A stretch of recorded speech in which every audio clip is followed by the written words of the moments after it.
Baik, bismillahirrahmanirrahim. Assalamualaikum warahmatullahi wabarakatuh.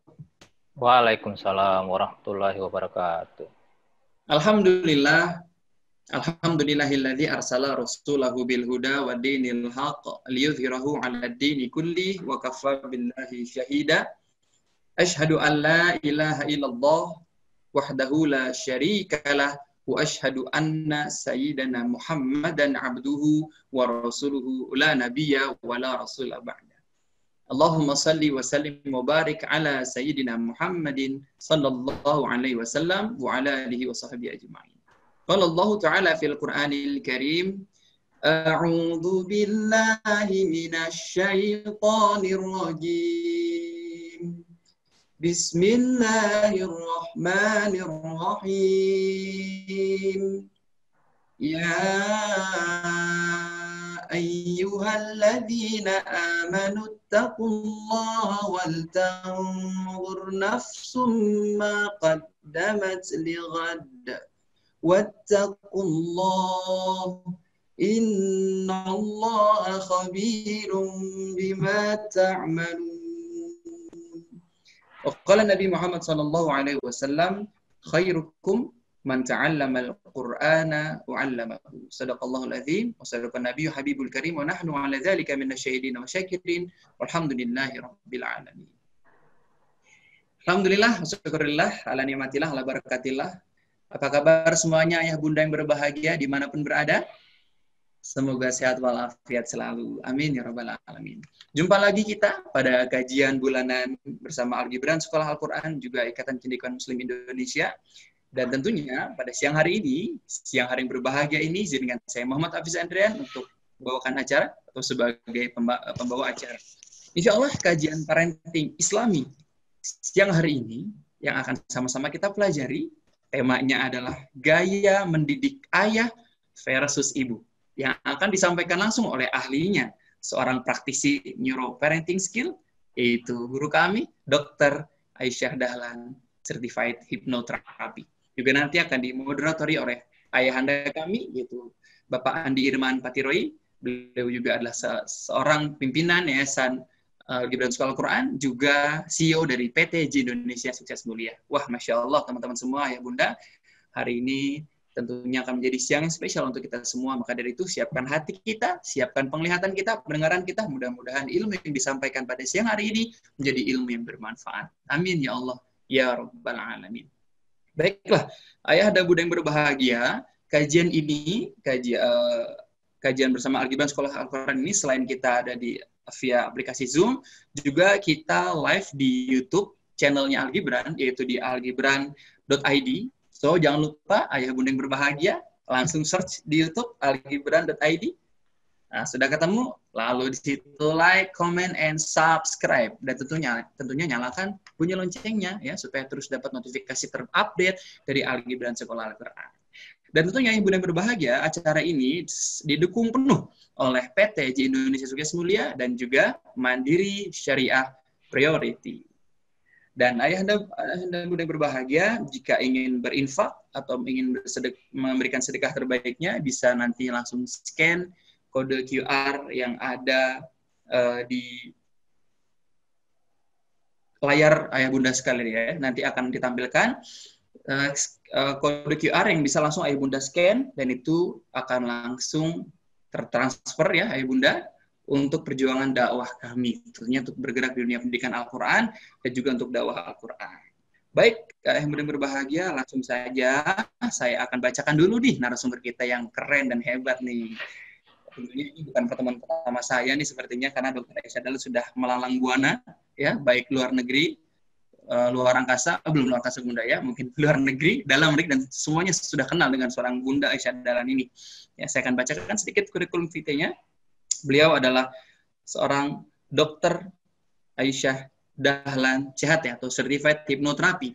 Beliau lahir di Jakarta pada tanggal 17 Desember 1968. Riwayat pendidikan beliau dari TK Cempaka Jakarta, SD Negeri Duren 3 Jakarta, SMP Islam Al-Azhar Singamangaraja Jakarta, SMA Islam Al-Azhar Singamangaraja Jakarta. Beliau adalah seorang sarjana kedokteran di Fakultas Kedokteran Universitas Hasanuddin Makassar. program profesi dokter di Fakultas Kedokteran Universitas Gadjah Mada Yogyakarta, Drugs Abuse Counselor Training di Rumah Pengasih Kuala Lumpur, Malaysia, Certified Hypnotherapist Scientific EEG, dan Clinical Hypnotherapy di Adi Wegunawan Institute Mind of Technology Surabaya. Masya Allah. Ya, dan juga beliau memiliki banyak sekali pengalaman dan penghargaan. Wah, banyak sekali teman-teman.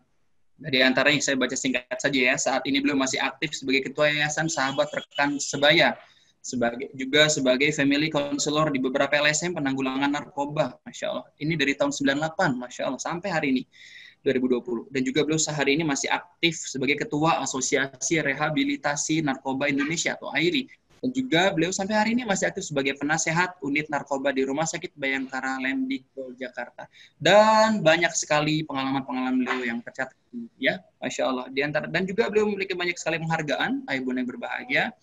Terupdate tahun 2018 di sini mendapat penghargaan sebagai perempuan inspiratif di Indonesia, Masya Allah, dari organisasi Aksi Solidaritas Era Kabinet Kerja atau WASE.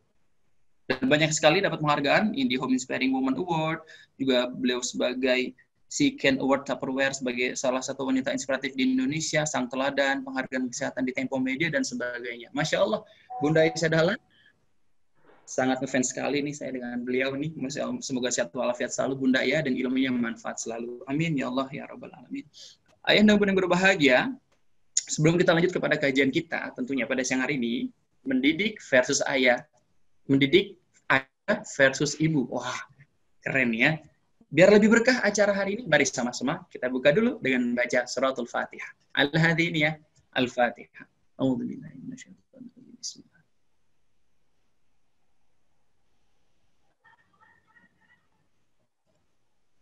Amin Allahumma amin ya rabbal alamin.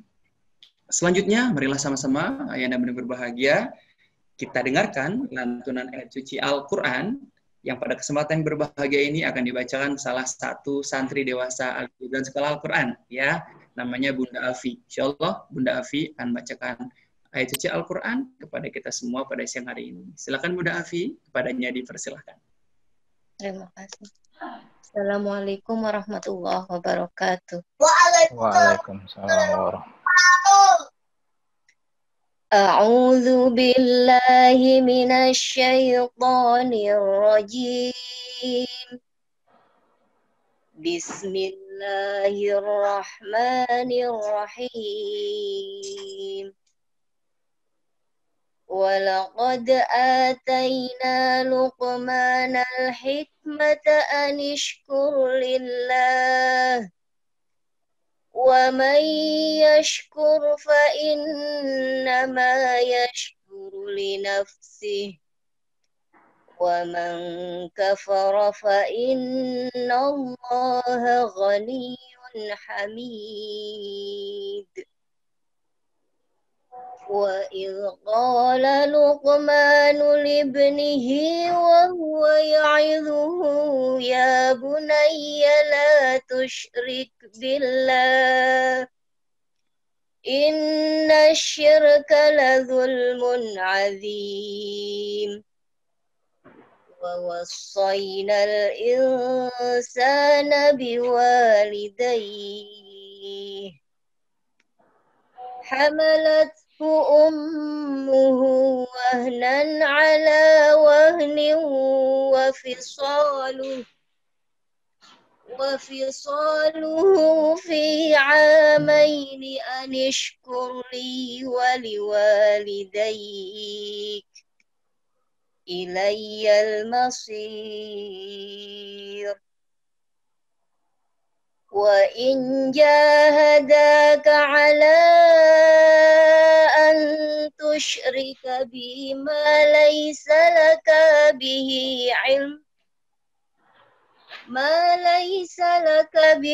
'ilmun fala tuti'huma wa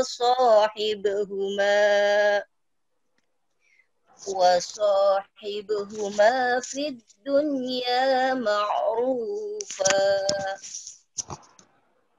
Wattabi' sabila man anaba ilai thumma ilayya marji'ukum fa'unabbi'ukum bima kuntum ta'malun. Ya bunayya innaha in takum mithqala habbatin min khardalin fatakun fi sakhratin aw fis samawati أو في السماوات أو في الأرض يأتي بها الله إن الله لطيف خبير يا بني أقم الصلاة وأمر بالمعروف وانه عن المنكر واصبر على ما أصابك إن ذلك من عزم الأمور ولا تصعر خدك للناس ولا تمش في الأرض مرحا إن الله لا يحب كل مختال فخور واقصد في مشيك واغضب من صوتك إن أنكر الأصوات لصوت حمير إن أنكر الأصوات لصوت الحمير صدق الله العظيم. Assalamualaikum warahmatullahi wabarakatuh. Assalamualaikum warahmatullahi wabarakatuh. Allahumma hamna bil Quran. Masya Allah, tabarakallah, jazakillah khairan katsiran kepada Bunda Afi yang telah melantunkan ayat suci Al-Quran dengan sangat tartil, dengan sangat merdu. Mudah-mudahan Bunda yang membacanya dan juga kita semua yang mendengarkannya senantiasa mendapatkan rahmat dari Allah Subhanahu wa taala. Amin ya Allah ya rabbal alamin. Baik, saya mau sapa dulu nih keluarga-keluarga Indonesia, sahabat-sahabatku semua dimanapun berada yang sudah bergabung bersama kami, baik dari Zoom maupun dari YouTube. Masya Allah. Dipastikan, siapkan hati terbaiknya, siapkan fokus terbaiknya, siapkan penglihatan dan pendengar terbaiknya. Karena tentunya sesaat lagi kita akan mulai kajian kita. Ini kajian parenting yang langka, saudara-saudaraku ya. Ini luar biasa temanya. Mendidik anak ayah versus ibu. Wah, ini harus saya ikut kajian ini, bukan hanya ayah saja, bukan hanya ibu saja, tapi dua-duanya harus duduk nih, berikut dengan anaknya juga nih ya. Apalagi narasumber kita, Ibu Dr. Aisyah Dahlan, Masya Allah, kalau sudah membawakan materi, terbang nih Bapak Ibu ya. Apa yang terbang? Semangatnya terbang-terbangan. Artinya menular semangat beliau ya, karena beliau sangat energik sekali. Dan juga narasumber kita yang keren, ya, kayak bintang film, juga kalem, tentunya sangat memiliki ilmu yang tinggi, ini Bapak Andi Irman. Baik, Bapak Ibu yang berbahagia, sekali lagi saya mau sampaikan, ini untuk yang mau nanti tanya gimana nih, Mas Hafiz atau Ustaz Hafiz. Untuk yang mau bertanya, untuk Anda yang bergabung di aplikasi Zoom, bisa langsung saja nanti ketik di kolom chat ya. Dan nanti pertanyaan terbaik akan disampaikan oleh moderator kita, yaitu Bapak Andi Irman. Dan untuk Anda yang bergabung lewat live YouTube-nya algibran.id, juga bisa langsung tulis di kolom komentar ya. Silahkan saja langsung ditulis pertanyaan-pertanyaan terbaiknya, karena nanti info baiknya adalah kita akan pilih 3 penanya terbaik nih saudaraku. Wah, 3 penanya terbaik dan nantinya akan mendapatkan merchandise yang sangat menarik dari Algebra Sekolah Al-Quran. Masya Allah, tabarakallah. Yuk, semangat mengaji, semangat mengkaji. Sebelum saya mulai, saya mau cek fokusnya dulu Bapak Ibu, keluarga Indonesia dimanapun berada. Boleh ikut instruksi saya? Tangan ini boleh di depan layar semuanya. Oke, sudah di depan layar, fokus ya, ikuti gerakan saya, diputar-putar, lebih cepat, lebih cepat, lebih cepat, lebih cepat, lebih cepat, letakkan tangannya di dagu. Mana dagunya? Dagunya mana dagu? Ya Allah, ini dagu di sini, Bapak Ibu ya. Masya Allah, ini udah pindah ke sini, ini dah ini, wah nggak fokus nih. Baik, kalau begitu, langsung saja kita akan sama-sama sapa dulu nih ya. Kita akan berikan kesempatan yang baik ini selanjutnya kepada yang terhormat moderator kami, Bapak Insinyur Andi Irman Peterohi. Beliau adalah CEO dari PTJ Indonesia Sukses Mulia dan juga beliau adalah pimpinan dari Yayasan Al-Gibran Sekolah Al-Quran. Yang terhormat Bapak Andi Irman, kepadanya dipersilakan. Silakan Pak. Baik. Bismillahirrahmanirrahim. Assalamualaikum warahmatullahi wabarakatuh. Waalaikumsalam warahmatullahi wabarakatuh. Yang kami hormati Ibu Aisyah Dahlan, Bapak dan Ibu sekalian yang ada di Zoom dan di YouTube, selamat berjumpa kembali dalam acara kajian tetap Al-Gibran. Dan pagi hari ini kami sangat berbangga Ibu karena Ibu berkenan untuk memberikan tausiahnya di tempat ini, dan apa yang disampaikan oleh Ibu Aisyah nanti ini betul-betul paten lah. Untuk Ibu ketahui, kami dengan istri suka memberikan sesuatu nasihat. Kata Ibu Aisyah, kalau hubungan suami istri itu harus begini. Kata Ibu Aisyah, kalau untuk merawat anak itu harus begini. Jadi kami sebagai penonton tetap atau pelanggan YouTube-nya Ibu dan benar-benar jadi referensi, dan kami sangat berterima kasih di Al-Gibran ini Ibu berkenan untuk memberikan tausiahnya. Untuk Ibu ketahui, kami Al-Gibran ini sebagai lembaga pendidikan Quran sudah 7 tahun Bu, dan kurang lebih sudah 3.000 santri kami.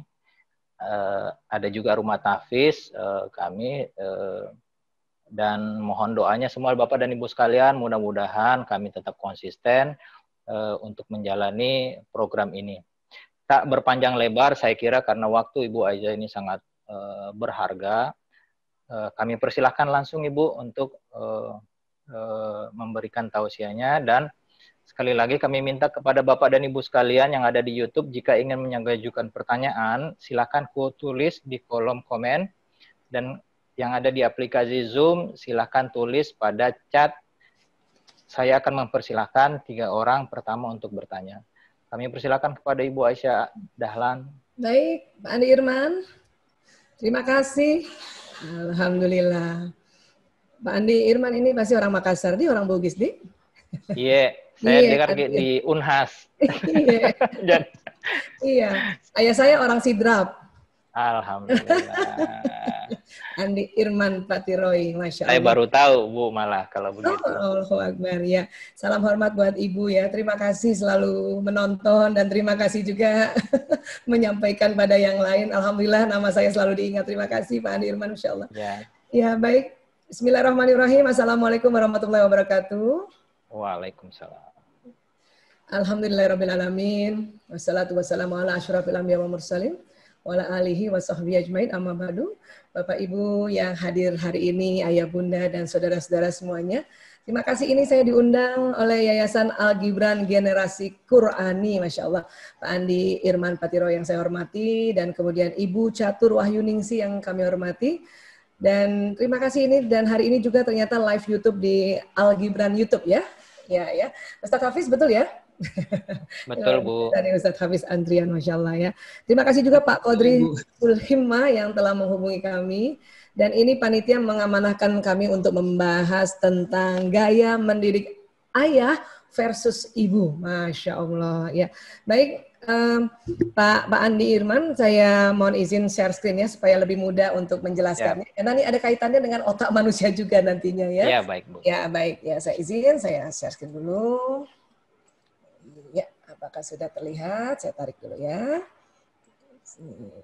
Sip. Oke. Ya, gaya mendidik ayah vs ibu, gaya mendidik dad vs mom ya. Baik ya, kenapa kok jadi ada perbedaan gaya mendidik ya? Karena memang ayah dan ibu adalah jenis kelamin yang berbeda, laki-laki dan perempuan, dan kita tahu laki-laki dan perempuan itu tentu berbeda, mulai dari ujung rambut sampai ujung kaki.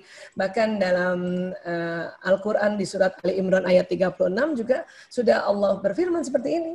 Ya, Bismillahirrahmanirrahim. Laisa zakaru kal untha, dan laki-laki tidak sama dengan perempuan. Ini cuma sepenggalan ayat ini. Tapi ini diteliti oleh banyak ilmuwan di seluruh dunia dan mereka betul-betul takjub bahwa memang beda, bukan hanya bentuk rambutnya atau kulitnya saja yang berbeda, otaknya juga programnya berbeda ya, Masya Allah. Dan ini kalau kita bicara otak, kita akan bicara suatu organ yang Allah ciptakan, diletakkannya di dalam kepala. Ya. Kemudian memang otak laki-laki itu lebih berat sedikit ini Pak Andi. Ya, laki-laki itu otaknya antara 1,5 sampai 1,6 kilo. Kalau perempuan itu hanya 1,3 sampai 1,4. Jadi dari volume saja beratnya otak, laki-laki memang lebih berat 100 gram ya, kurang lebih ya. Dan kemudian ya tadi kita sudah tahu juga bahwa otak ini terbagi dua, ada otak besar dan otak kecil. Ini dilihat dari samping kiri. Kemudian kalau dilihat dari atas, ini yang bagian dahi yang ini ya. Nah, ini dilihat dari samping atas, otak ini Allah desain nih. Ini ada belahannya di sini nih. Dan betul-betul terbelah sebetulnya, nggak ada hubungannya nih di antara kanan kiri. Baru nanti di tengah ada bagian sedikit yang terhubung antara kanan dan kiri. Ya, inilah. Jadi ada belahan kanan dan ada belahan kiri. Ya. Apa yang membedakan sebetulnya sehingga nanti dalam gaya mendidik juga berbeda? Ya. Penelitiannya ada di tahun 99 di Institute of Psychiatry London. Sekarang sebutannya King's College London. Ya, di sini tahun 99 ini ditemukan bahwa lokasi yang mengendalikan bicara dan bahasa dalam otak laki-laki dan perempuan berbeda. Ya. Mungkin ayah bunda, bapak ibu, ya seperti tadi Pak Andi Irman beserta ibu mungkin pernah dengar juga berita tentang ya laki-laki dan perempuan berbeda jumlah kata-katanya ya. Ini saya ulang lagi karena ini kaitannya dengan pendidikan nanti. Ya. Jadi pada saat difoto lewat functional MRI, ini otak laki-laki dan ini otak perempuan, ya bagian depannya yang ini, ya. Ini yang kanan, ini yang kiri. Didapati warna orange ini. Apa warna orange ini? Ternyata ini adalah lokasi bahasa, lokasi kosakata, lokasi proses fonologikal, ya di sini. Laki-laki Allah berikan atau Allah desain di otak sebelah kiri.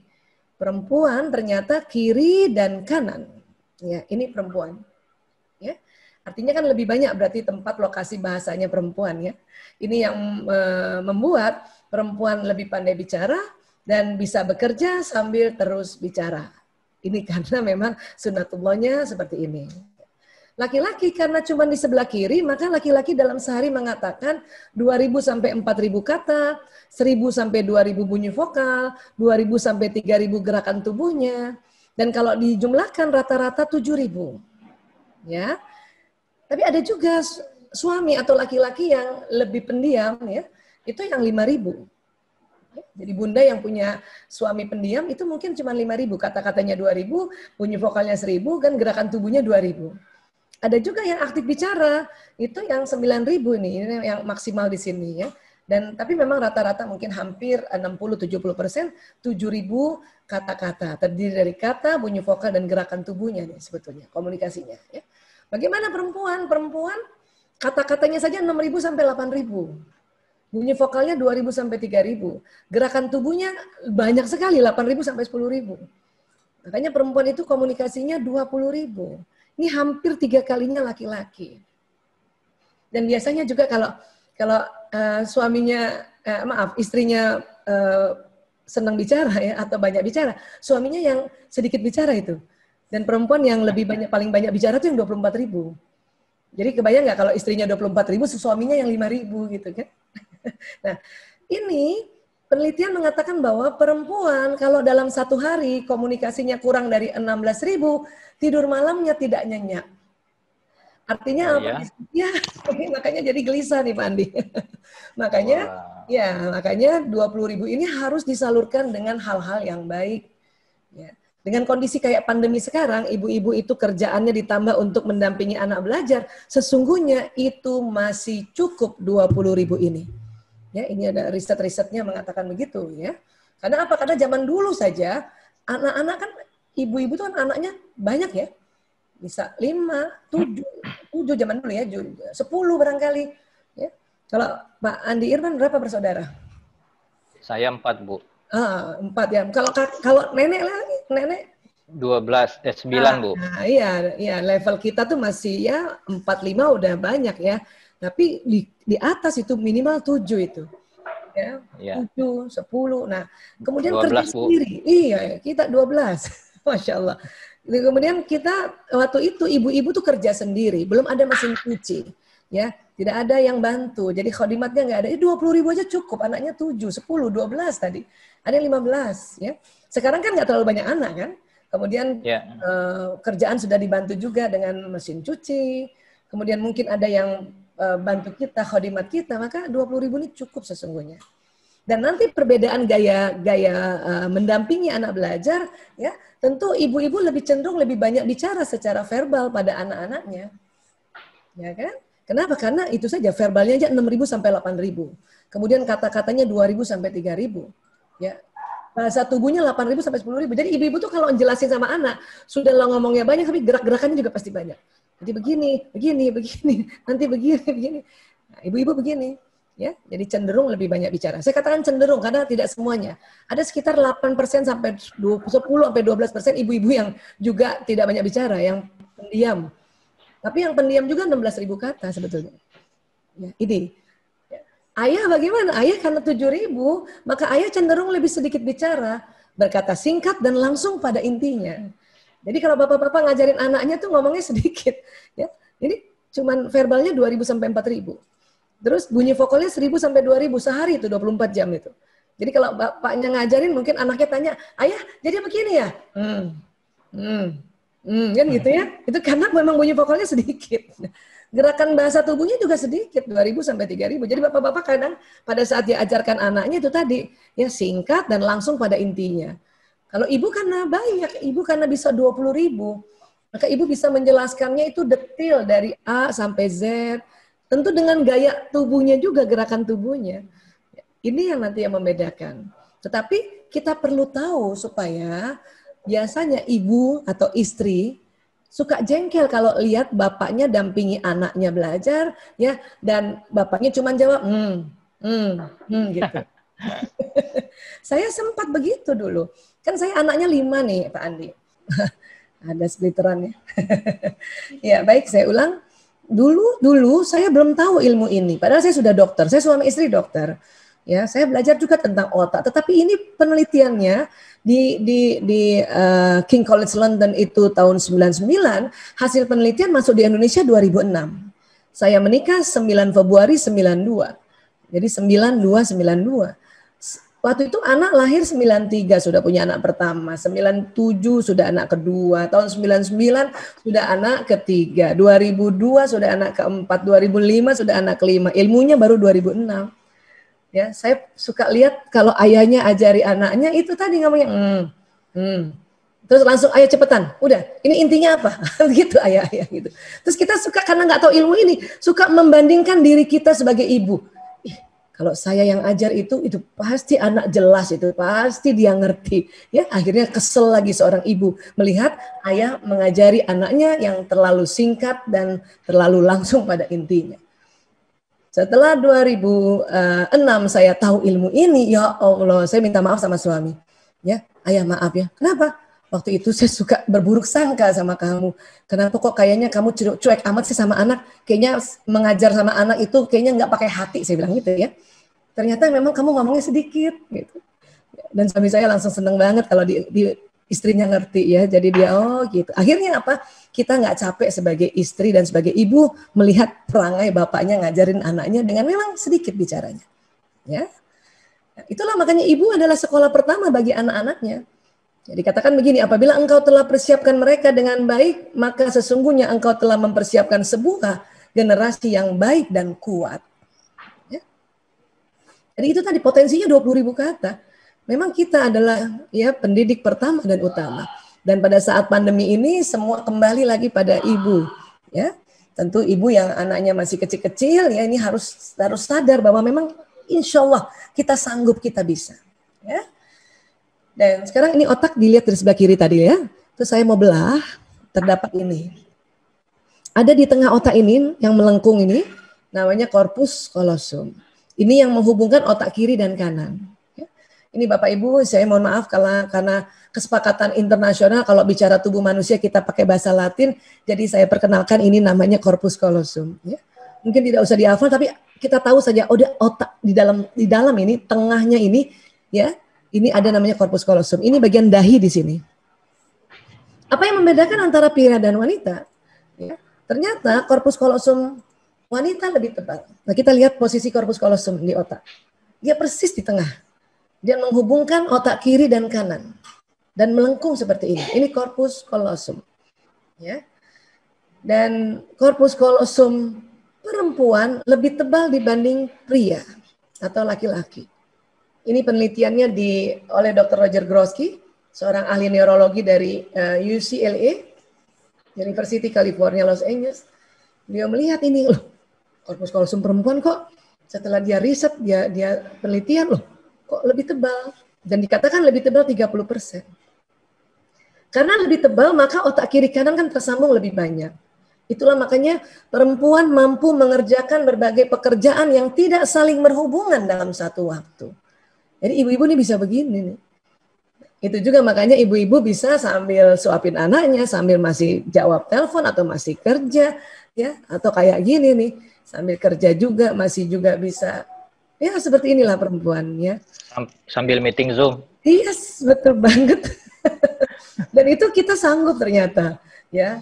Nah, makanya di luar negeri, karena penelitian ini mereka tahu lebih dulu, sejak tahun 99, ibu-ibu itu dengan rela, ya, sambil gendong anaknya, kasih makan kah, atau nyusuin kah, ya, sambil dia juga melakukan sesuatu atau melakukan pekerjaan, gitu.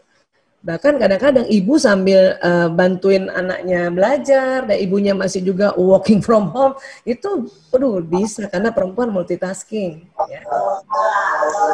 Gimana laki-laki?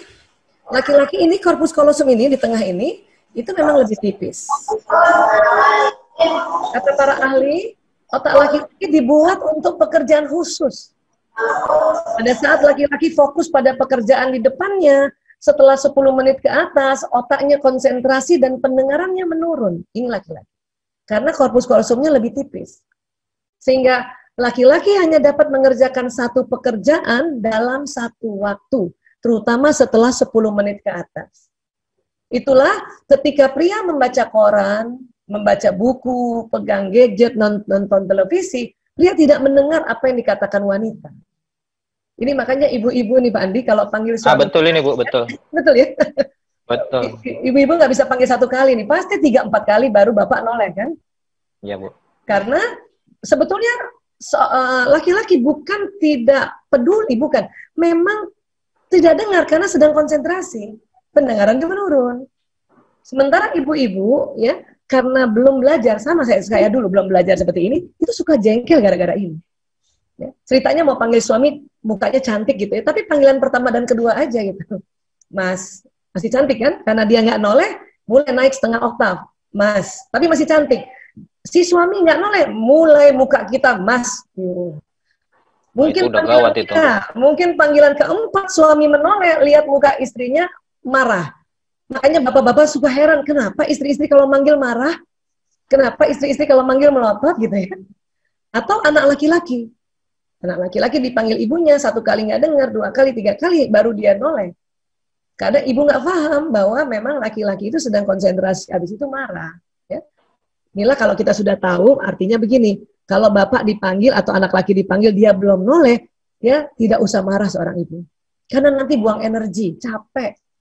Lebih baik kita tahu, oh ya dia sedang konsentrasi. Kalau bisa, ya sampai panggilan kelima tetap tersenyum ibu. Supaya nanti kalau suami tak menoleh, ya kalau orang Makassar bilang gitu ya, suami tak menoleh, ya masih cantik ibu. Kan orang Makassar bilang begitu. Jadi kalau suami menoleh, ya ibunya masih cantik, istrinya masih cantik. Anak laki dipanggil, pas anak laki menoleh, ibunya masih cantik. Karena anak laki suka heran, kenapa ibu saya kalau manggil melotot, makanya dia nggak betah kadang-kadang ada di rumah. Ya. Dan kalau suami sedang working from home seperti ini, dan dia sedang konsentrasi setelah 10 menit, kemudian istri bicara di belakang sambil lalu saja, ajak makan sambil lalu, itu bisa jadi tidak dengar. Makanya si istri nunggu di meja makan, kenapa ini suami saya nggak datang-datang? Nggak tahu ya memang belum dengar. Kalau belum 10 menit buka laptop, laki-laki masih dengar. Kalau perempuan bicara sambil lalu. Tapi setelah 10 menit, apalagi lebih dari 10 menit, otaknya konsentrasi, pendengarannya menurun. Ini yang bikin bertengkar selama ini. Makanya saya senang banget ulang ini agar kita tambah paham, dan buat ibu-ibu ya tidak usah baper gara-gara ini. Ya.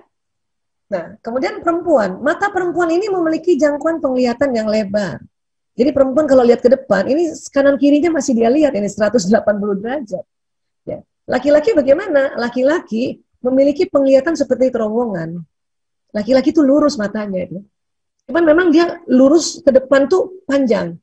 Kalau perempuan pendek ke depan, kiri kanannya yang lebar. Ya. Kenapa begini? Ini biasanya ya kalau para ahli bilang karena sel kerucut di retina mata perempuan lebih banyak. Sel kerucut di retina mata ini perempuan lebih banyak. Makanya perempuan bisa matanya ke depan masih bisa lihat kanan kiri. Saya di mata saya ke depan, saya masih bisa lihat teman yang duduk paling kiri dan masih lihat benda-benda yang di kanan pada mata saya ke depan. Bahkan yang tersembunyi, Bu, bisa kelihatan, Bu. Yes. Yang tersembunyi bisa kelihatan, dompet diumpetin di mana tahu, Bu? Cocok itu. Nah, kalau laki-laki ini namanya mata berburu, mata hunter. Ya, perempuan ini mata penjaga sarang. Ya.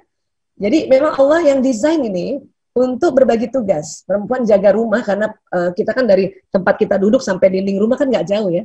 Tapi kalau laki-laki ini mata berburu. Termasuk berburu rezeki nih. Kalau zaman dulu, kalau karena hasil rezekinya atau buruannya itu binatang di hutan, ini benar-benar matanya terpakai ini. Ya, jadi dari jauh lihat kijang, lihat menjangan gitu ya, langsung tembak. Kena kalau laki-laki. Kalau perempuan susah, kita pendek. Sudahlah susah pendek, kita pasti banyak ngomong gitu. Kita cari mana ini kijangnya ya, mana ngomong terus akhirnya binatangnya pergi. Gitu. Nah sekarang orang cari rezeki itu dari rumah ke rumah, dari gedung ke gedung. Makanya bapak-bapak kan dibantu dengan alat transportasi, mobil kah, motor kah. Dan bapak-bapak, laki-laki kalau sudah bawa mobil dan bawa motor, itu karena lurus ke depan lebih jauh, maka laki-laki sudah bisa deteksi. Ini di depannya macet apa enggak? Itulah makanya bapak-bapak jago banget kalau sudah bawa mobil dan dia mau nyalip ke depan, itu jagonya bapak-bapak. Dan tolong ibu kalau misalnya ada di sampingnya bapak yang sedang mau ngebut, tenang saja, serahkan pada ahlinya. Karena bapak-bapak suka marah kalau kita ribut. Awas. Itu dia suka marah itu karena dianggap, ini saya tahu kok gitu. Ya. Jadi dulu saya suka marah, suami saya suka marah sama saya kalau saya awas. Lihat kanan kiri, awas. Kata suami saya, ngapain lihat kanan kiri, orang nyalipnya di depan. Dan sekarang kalau dia sudah nyalip, saya langsung pasrahkan, ya Allah, dia lebih hebat dari saya. Jadi saya diem aja. Ya. Walaupun takut dalam hati ini, takut gitu ya. Tapi ya sudah doa aja, istighfar, sambil ngebatin istighfar. Karena laki-laki jauh bisa lihat. Makanya bapak-bapak kalau bawa mobil dan sudah mau sampai di lokasi, dia akan bilang sama istrinya, itu dia tuh, gedungnya sudah kelihatan. Saya nggak lihat, mana sih? Itu, mana sih? Karena kita pendek. Cuman kanan kiri kita bisa lihat. Nah, ini juga nanti yang membedakan dalam proses pendampingan belajar antara ayah dan ibu. Ya. Dan ini juga yang membuat kadang-kadang laki-laki cari barang itu selalu nggak lihat, padahal ada di sampingnya. Ya. Kunci mana kunci? Karena matanya lurus, kuncinya udah berubah agak ke kanan, dia nggak lihat karena lurus. Buka kulkas juga begitu. Mana mentega, Bu? Kata istrinya, ada di dalam, Pak. Kata suaminya, nggak ada. Akhirnya ibunya biasa kan, ibu langsung, loh ini apa? Terus ibu-ibu suka marahnya begini nih, Pandi. Makanya kalau cari pakai mata, jangan pakai mulut kan gitu. Padahal laki-laki sesungguhnya pakai mata. Makanya kalau laki-laki kita marahin dengan kalimat cari pakai mata, dia tersinggung. Karena sesungguhnya pakai mata, cuma mata dia lurus. Orang laki-laki juga nggak tahu kalau matanya lurus. Pak Andi kapan baru tahu kalau matanya lurus? Matanya lurus ke depan. Ya? Baru tahu, Bu. Itu dia. Jadi, apalagi kita perempuan, karena kita pikir mata laki-laki kayak mata kita pikir sama. Kita perempuan ini lihat ke depan masih bisa lihat kanan kiri. Nyusuin anak, mata kita di anak, sudut mata bisa lihat kalau ada orang datang. Sambil masak, mata kita di kompor, dimasakan, maaf ada tikus lewat, perempuan lihat karena kanan kirinya lebar. Dan kami menyangka laki-laki begitu. Kayaknya waktu cari barang nggak dapat, kita merasa tuh kan gitu aja nggak dapat, makanya cari pakai mata. Dan sekarang supaya laki-laki tidak tersinggung, anak laki-laki dan suami tidak tersinggung, ya ini juga proses pembelajaran namanya ya, proses mendidik ya. Kalau suami cari barang, Anak laki-laki cari barang, bantu saja. Sudah situ nak, atau ini ayah, ini abi, ini nak, ini sayang, udah. Terus tidak usah kasih embel-embel, makanya cari pakai mata, diam, ya, sudah bantu. Hanya dalam hati saja kita ya, dalam benak kita, karena kita sudah tahu ilmunya. Ya Allah, mata laki-laki banget, dia tidak lihat ada di sampingnya. Paling begitu aja. Supaya apa? Supaya kita nggak bertengkar. Kita mendampingi pendidikan atau gaya pendidikan itu kan bukan hanya belajar membaca buku, tetapi di dalam keseharian itu juga dalam ya gaya pendidikan. Ini laki-laki dan perempuan karena berbeda, nah sekarang berantemnya gara-gara yang seperti ini aja. Nah sekarang, bapak lagi working from home.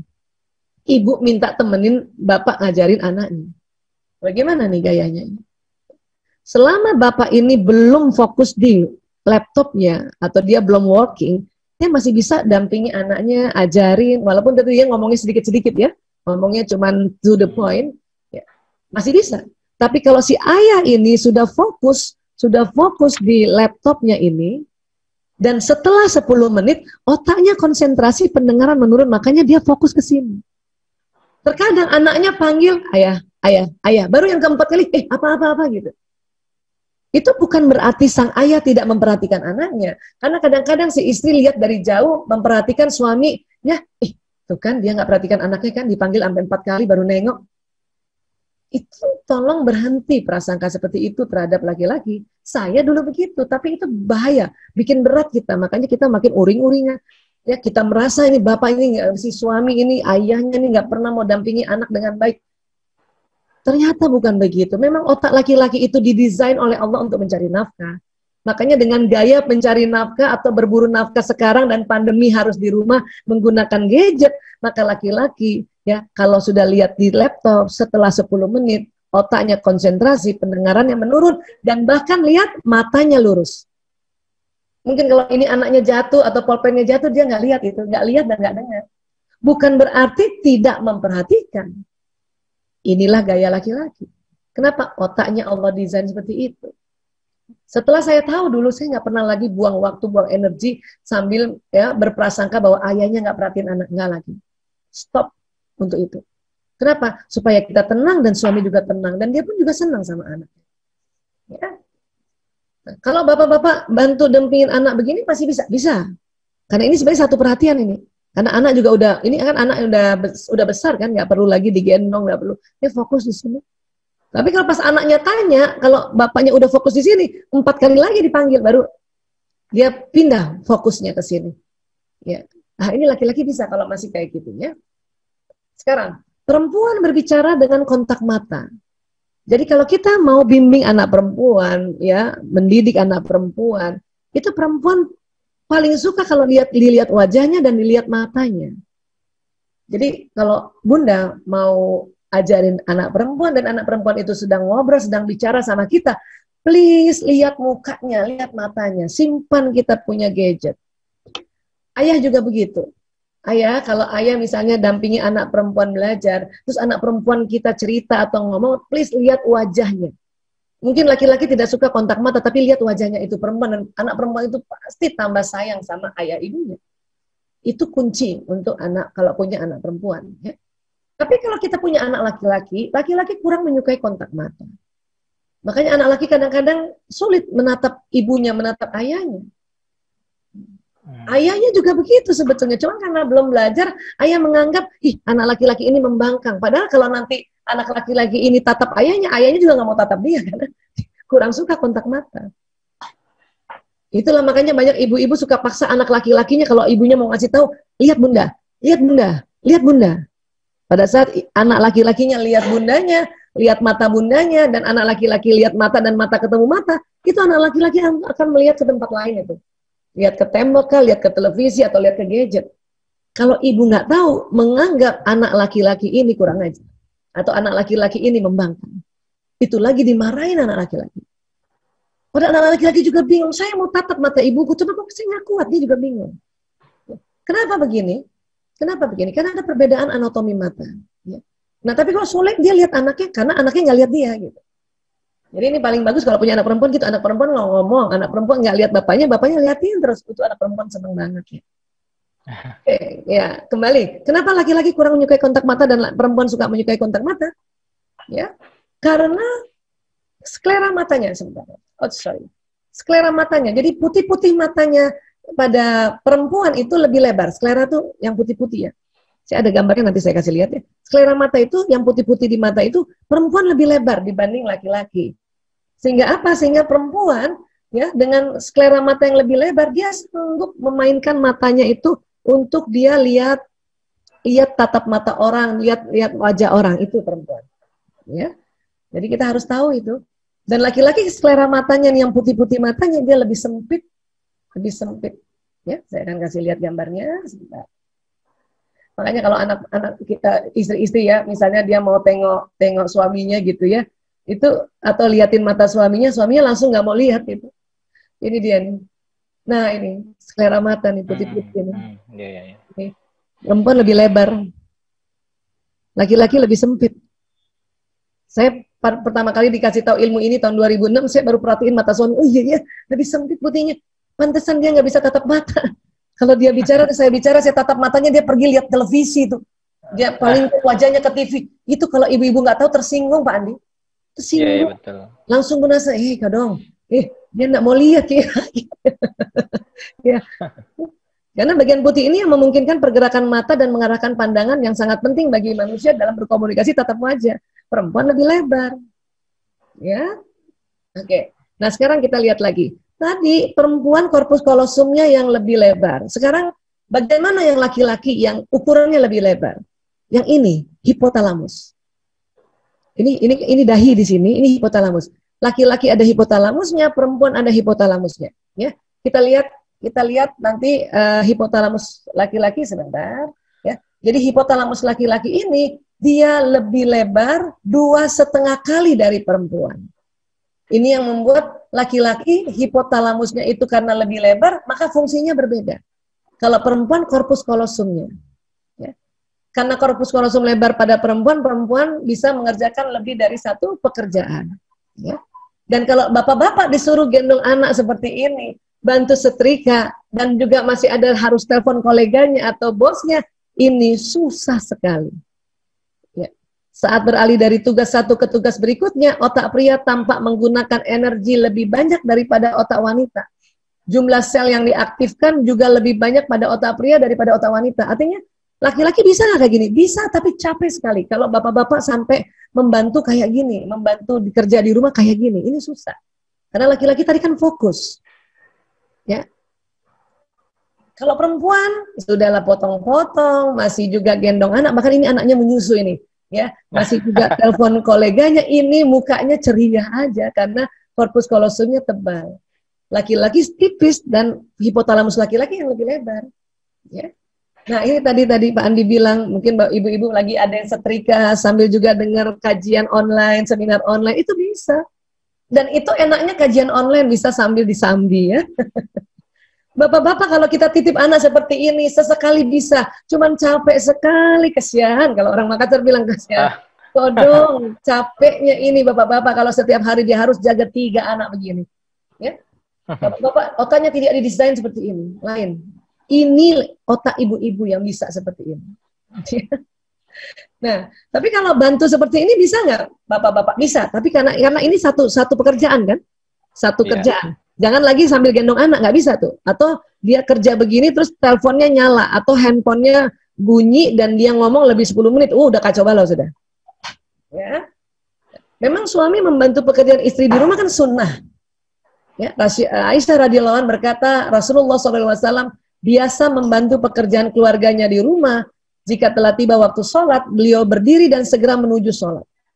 Jadi kalau bapak-bapak bantuin kayak gini nih, bantuin masukin baju di mesin cuci, ini masih bisa. Tapi kalau sambil gendong anak, ini udah repot. Ya. Cuci boleh mencuci, tapi jangan sambil gendong anak. Atau mencuci baju kayak gini, bapak-bapak bisa, karena ini satu pekerjaan. Tapi kalau kita titip lagi anak yang masih kecil, yang belum ada kemandiriannya, duduk di samping sini, ini bisa gelinding itu anak, bapak nggak lihat. Kenapa? Karena bapak konsentrasi, pendengaran menurun, sudut matanya kan lurus. Jadi barangkali anak di sini dia makan batu itu dia nggak lihat karena memang bapak-bapak ini otaknya konsentrasi. Itulah makanya bapak-bapak diminta untuk melakukan pekerjaan khusus, bukan disambi-sambi. Ya. Nah, tadi hipotalamus kita kembali bicara. Ini laki-laki 2,5 kali lebih lebar dari perempuan. Sebelah mana itu hipotalamus? Ini dia nih, kalau kita lihat gambarnya. Dia persis di tengah otak itu, di dahi kita agak di belakang, bentuknya segitiga ini, hipotalamus. Corpus callosum di atasnya lagi itu.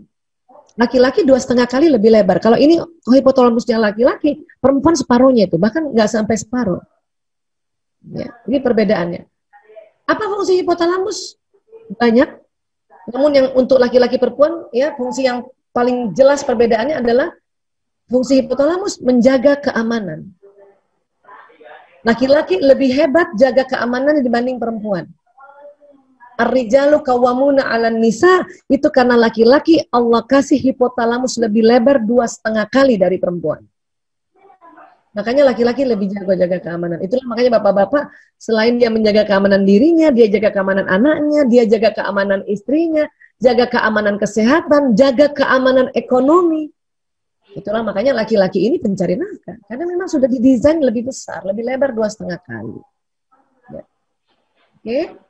Pada saat bapak-bapak working from home sekarang, ini ada perubahan pekerjaan yang harus di dalam rumah, bukan keluar dari rumah menjemput rezeki dari gedung ke gedung. Maka ada gaya mencari nafkah baru, yaitu harus dengan gadget. Makanya bapak-bapak dia fokus dengan gadgetnya karena dia sedang menjaga keamanan ekonomi. Dan tidak bisa ya dengan mudah menyambi. Saya katakan tidak bisa dengan mudah. Kalau terpaksa bisa juga, cuman kan sayang ya, kasihan ya. Kemudian dalam permainan, ayah adalah permainan tangguh dan penuh tantangan karena hipotalamus tadi. Makanya kalau bapak main sama anak itu guling-gulingan kah, ciat-ciatan kayak gitu ya. Bahkan main sama anak perempuan aja, bapak-bapak itu benar-benar mengajarkan anak perempuan permainan yang tangguh. Karena hipotalamus yang lebar tadi. Dan bapak-bapak kalau kita titip main sama anaknya begini, ini bisa ini. Asal tidak pegang gadgetnya lagi. Ya. Dan bapak-bapak memang tidak sesanggup ibu-ibu menjaga anak-anak itu dalam waktu yang cukup lama. Bapak-bapak paling hanya 15 menit, 30 menit. Jadi kalau kita bilang sama suami, ayah saya mau sholat atau saya mau mandi, titip anak 15 menit ya. Itu laki-laki bersedia. Apa bersedianya? Pekerjaan yang di laptopnya dia tinggalkan. Tapi nggak boleh lama. Kalau 15 menit, ya 15 menit. Kalau setengah jam, setengah jam. Sampai segitu masih bisa bapak-bapak ini. Karena dia tahu apa dia harus tetap harus cari nafkah lewat ya pekerjaan online-nya ini. Kadang-kadang kita perempuan, kita suka begini nih Pak. Mumpung anaknya sama ayahnya, bukan lagi 15 menit, bisa 2 jam itu dipakai waktu sama ibu untuk masih bebenah ini, bebenah itu. Dan kadang-kadang bapak udah kewalahan. Karena dia udah harus kembali kerja. Ini mana nih katanya 30 menit ini udah 2 jam gitu. Itulah makanya bapak-bapak suka jengkel kalau si ibu titip lagi sama dia. Kenapa? Ada pengalaman tidak tepat ngomongnya. Bilang 30 menit, taunya 2 jam. Ya. Saya juga dulu begitu tuh. Bayangin anak banyak. Saya juga dokter untuk narkoba pada saat itu. Ya, kadang-kadang saya harus mau belum mandi, belum sholat gitu. Pas anak saya titip, ngomongnya udah benar. Ayah titip ya, sebentar aja. Sebentar aja kan, kata kalimat sebentar kan itu pasti hitungannya menit ya. Tapi karena saya lihat sama ayahnya, macam-macam lah, saya betulin kasur lah, betulin lemari lah, akhirnya 2 jam. Itu jadi marah-marah itu suami. Katanya sebentar. Iya sebentar, Allah sekali-sekali. Padahal dia mau kerja kesian. Jadi makanya dia bingung ini kenapa harus begini. Ya.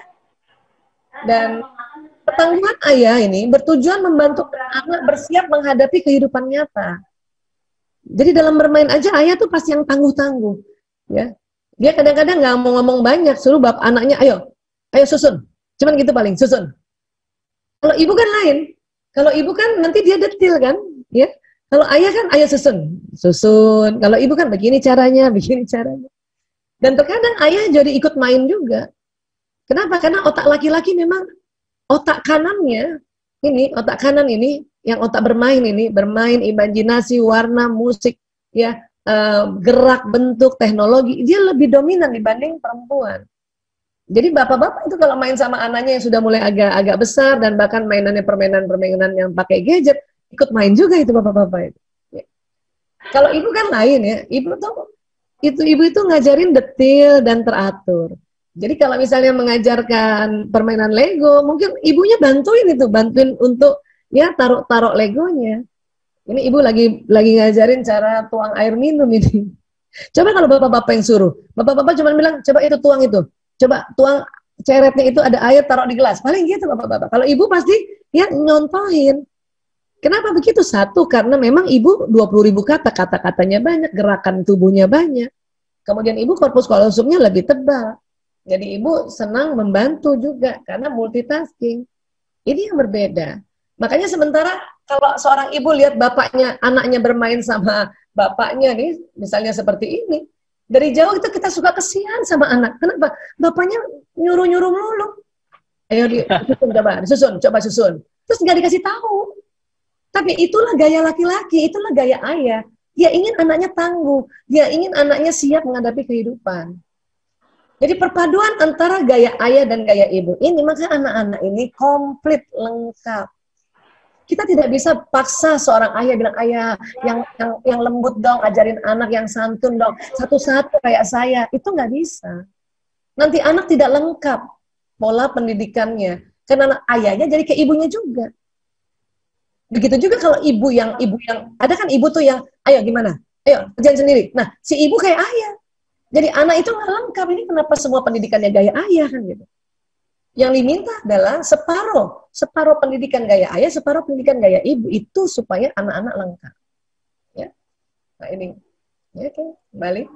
Kemudian gaya mendampingi anak belajar, ayah cenderung meminta anak untuk bisa memecahkan soal-soal pelajaran dengan mandiri kan. Karena itu tadi hipotalamusnya lebar, ngomongnya cuma sedikit, ya cuma 7.000 gitu kan. Jadi makanya dia bilang, ayo kerjain dulu sendiri, nanti ayah lihat. Nah, anak bingung gitu. Kalau ibu-ibu kan gaya mendampingi anaknya kan cenderung lebih teratur dan sering tidak tega melihat anak sulit mengerjakan soal-soal pelajaran. Karena ibu memang multitasking, ya otaknya korpus kallosumnya tebal, ibu 20.000 kata. Dan ibu secara naluri keibuan, dia rasanya kesian, lihat anak aja.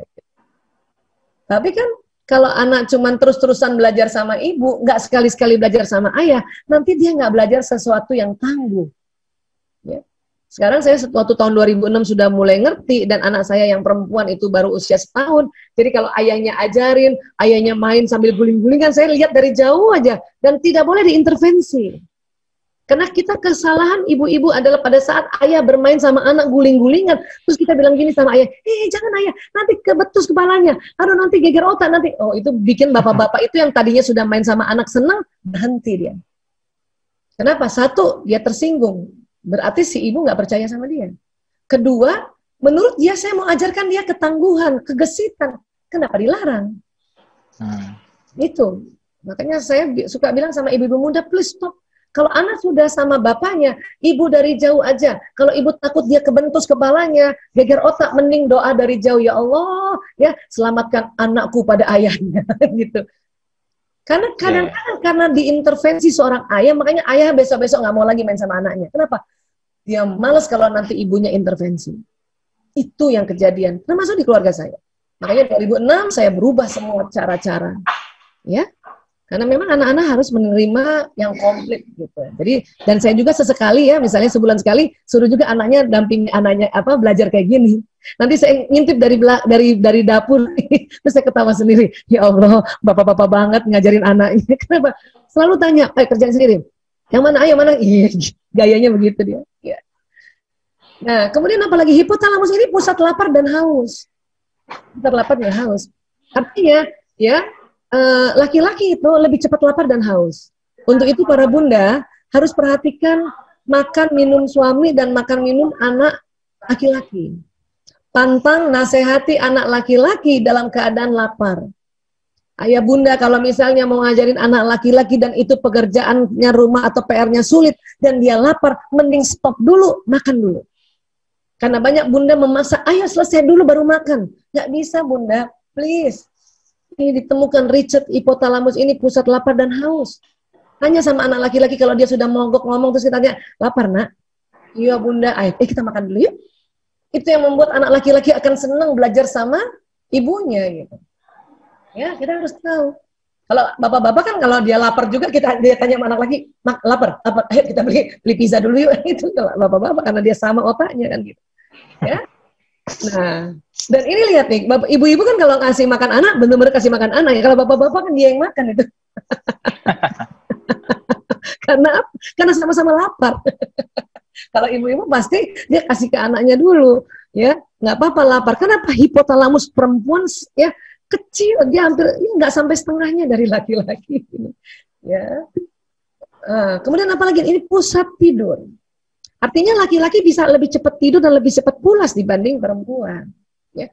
Ada penelitian oleh Profesor Ruben Gore, PhD dari University of Pennsylvania, menggunakan scan otak dan EEG mengukur aktivitas elektrik pada otak laki-laki dan perempuan pada saat istirahat. Ya. Apa itu? Laki-laki, ya otak laki-laki dalam keadaan istirahat 70% aktivitas elektriknya mati. Jadi ini pakai EEG nih. Ini laki-laki yang on 30% aja. Bagaimana perempuan? Perempuan, otak perempuan dalam keadaan istirahat 90% aktivitas elektriknya hidup. Jadi perempuan tidur aja kayak nggak tidur. 90% aktivitas elektriknya hidup. 10% yang off. Laki-laki 30% yang off, 70% yang off, 30% yang on. Perempuan cuma 10% yang off. Ini makanya perempuan terus-menerus menerima informasi dari sekitarnya kalau dia tidur. Ini juga yang membuat laki-laki cepat pulas. Saya dulu belum tahu ilmu ini, iri sama suami. Ya Allah, dia kok cepat pulas ya? Padahal pagi-pagi yang bangun duluan saya dan paling terlambat tidur saya, mungkin dia tidurnya mungkin ya masuk kamar jam 10, saya baru jam 12, saya sudah dia sudah pulas. Dan ini juga yang membuat kalau anak kecil atau bayi kita menangis, ibu yang langsung loncat dan kita lihat bapaknya tidur terus. Itu sebetulnya nggak boleh iri karena memang itu didesain oleh Allah. Karena laki-laki dipersiapkan untuk kerja lagi besok untuk cari menjaga keamanan ekonomi. Setelah saya tahu ini, saya nggak pernah lagi iri sama suami saya. Bahkan kalau dia sudah tidur, saya paling senyum-senyum dalam hati. Ya Allah, otak laki-laki banget. Kenapa? Sudah tidur duluan. Ya. Inilah makanya, ya ibu ini lagi tidur gini, ini anak nangis, itu bisa loncat. Ayah, ini anak nangis teriak-teriak, itu nggak denger loh. Ya, ini yang kadang-kadang ibu-ibu suka jengkel ya, kalau nggak pernah belajar kayak gini ya, suka jengkel lihat ayahnya, lihat suami kayak gitu. Tapi uniknya, kalau nanti alarm mobilnya di garasi bunyi, bapak-bapak loncat. Karena 30% otak laki-laki yang on pada saat istirahat itu untuk menjaga keamanan luar rumah. Kalau istri nggak ngerti, istri marah. Ya Allah, ini bapaknya, anaknya bangun, dia nggak bangun. Waktu mobilnya bunyi alarmnya, dia loncat. Nah, disangkanya laki-laki matre gitu. Laki-laki matre banget gitu. Padahal memang Allah desain otak laki-laki pada saat istirahat 30% otaknya on untuk menjaga keamanan luar rumah. Bayangin. Bisa loncat loh dia dengar yang luar rumah. Ya. Ini. Jadi ya itu tadi, ini lucu ya, bapak-bapak tidur. Ini bisa nih anaknya gelinding ke belakang kanan kiri, bapaknya nggak tahu saking 70%. Ibu-ibu nih, anak goyang dia langsung bangun loh. Kecuali capek banget baru tuh kita perempuan nggak rasa. Tapi itu cuma sesekali. Ya. Jadi ini bisa goyang dikit, ini langsung ikut loncat ini. Tapi itu memang Allah mendesain otak perempuan begitu. Masya Allah, memang sudah dianugerahkan. Ya. Kemudian maaf, satu lagi, pusat syahwat birahi. Ini harus kita perhatikan memang. Itulah makanya karena pusat syahwat birahi bersamaan dengan pusat menjaga keamanan, pusat lapar, pusat haus, pusat tidur, maka memang ya para bunda ini, para istri yang masih aktif berhubungan intim suami istri karena suami masih sehat, istri masih sehat, maka karena ini juga tempat mencari nafkah, 3 hari 4 hari hipotalamus bapak-bapak atau laki-laki atau suami habis cari nafkah itu tegang. Dan salah satu cara untuk merilekskan yang sangat efektif adalah hubungan intim suami istri. Ini harus ditahu dan makanya ibu-ibu langsung harus dengan senang hati. Ya, kalau sudah lihat suaminya capek, sudah nggak usah ditanya-tanya, ya bantu dia dan tawarkan dia untuk hubungan intim suami istri. Ini sebuah ibadah soalnya. Ya. Dan kemudian apa lagi? Di otak kita ini ada otak emosi nih, ada otak emosi, baik laki-laki maupun perempuan. Cuman karena perempuan lebih tebal korpus kolosumnya, maka perempuan lebih cepat kalau dia sedang emosi, lebih cepat terganggu otak kiri kanannya. Lebih cepat terganggu perasaannya. Kalau laki-laki karena korpus kolosumnya ini nih yang ini lebih tipis, maka ya kalau laki-laki sedih atau kesel atau marah, dia tidak semua otak terganggu. Otak kiri yang otak bekerja, otak berhitung atau otak analisanya dia tidak terganggu laki-laki. Ya.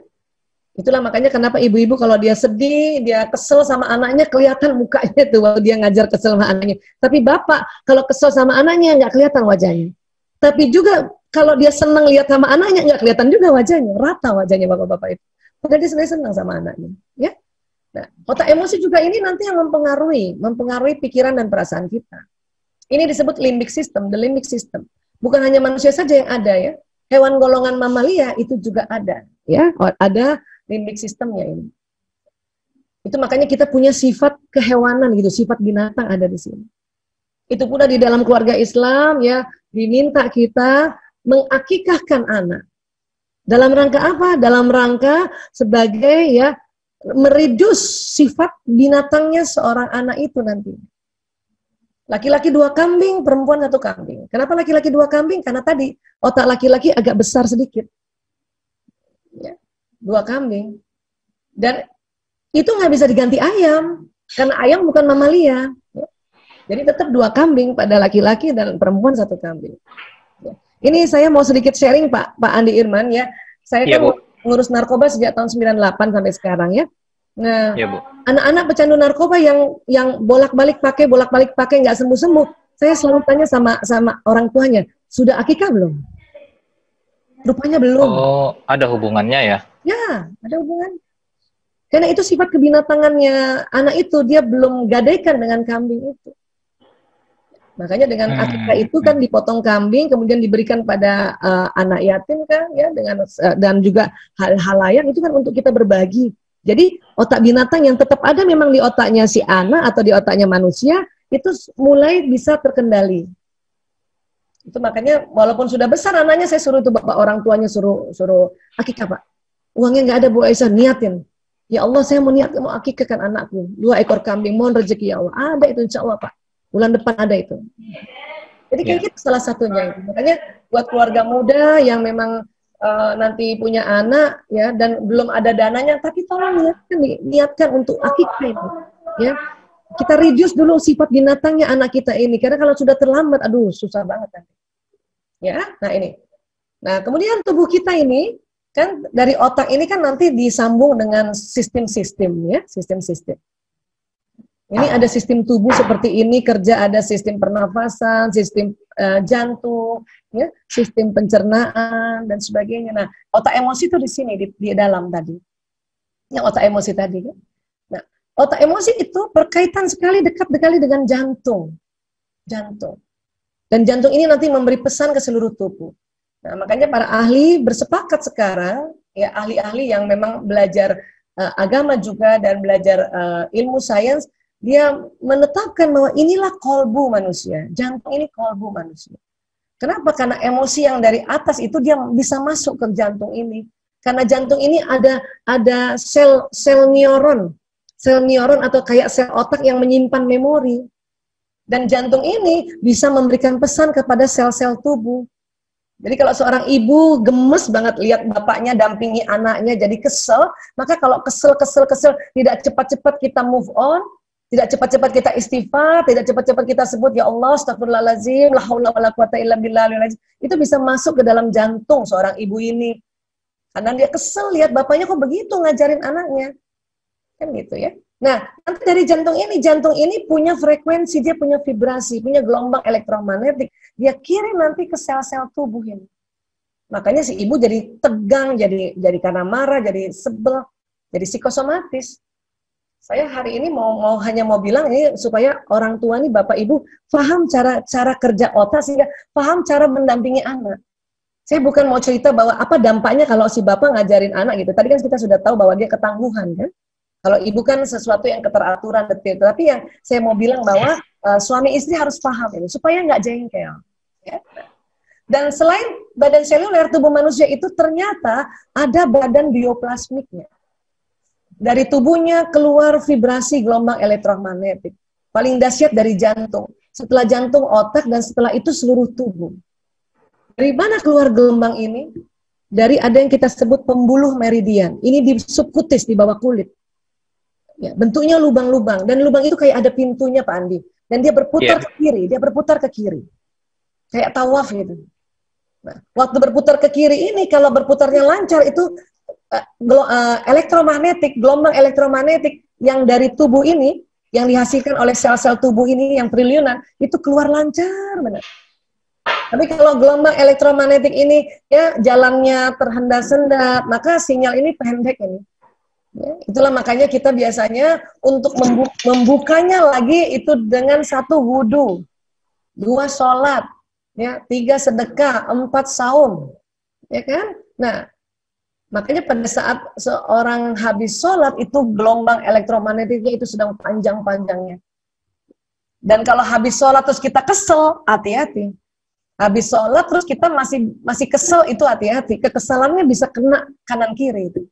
Kenapa? Karena habis sholat sinyalnya panjang. Tapi kita tidak pandai lagi memanajemen emosi, atau kita tidak ulang-ulang ya ucapan-ucapan kita untuk memohon pada Allah untuk ya merilis emosi kita, maka emosi kita itu bisa dibawa serta. Jadi contoh misalnya seorang ibu nih dampingi anaknya lagi belajar online ya. Kemudian ibu kesal, entah kenapa karena berantem pagi-pagi sama ayahnya, entah kenapa karena perbedaan kan, maka keselnya ibu tuh bisa kena sama anak ini. Karena sinyal ini membawa perasaan itu, membawa pikiran, membawa perasaan. Apalagi habis sholat. Makanya ada orang habis sholat masih kesel, itu rugi banget. Habis sholat orang masih marah-marahin atau mencaci orang, itu rugi banget itu. Kenapa? Karena nanti kena kanan kiri depan belakang, apalagi ibu. Sinyal anak sama dengan sinyal ibu. Satu provider dia. Ya.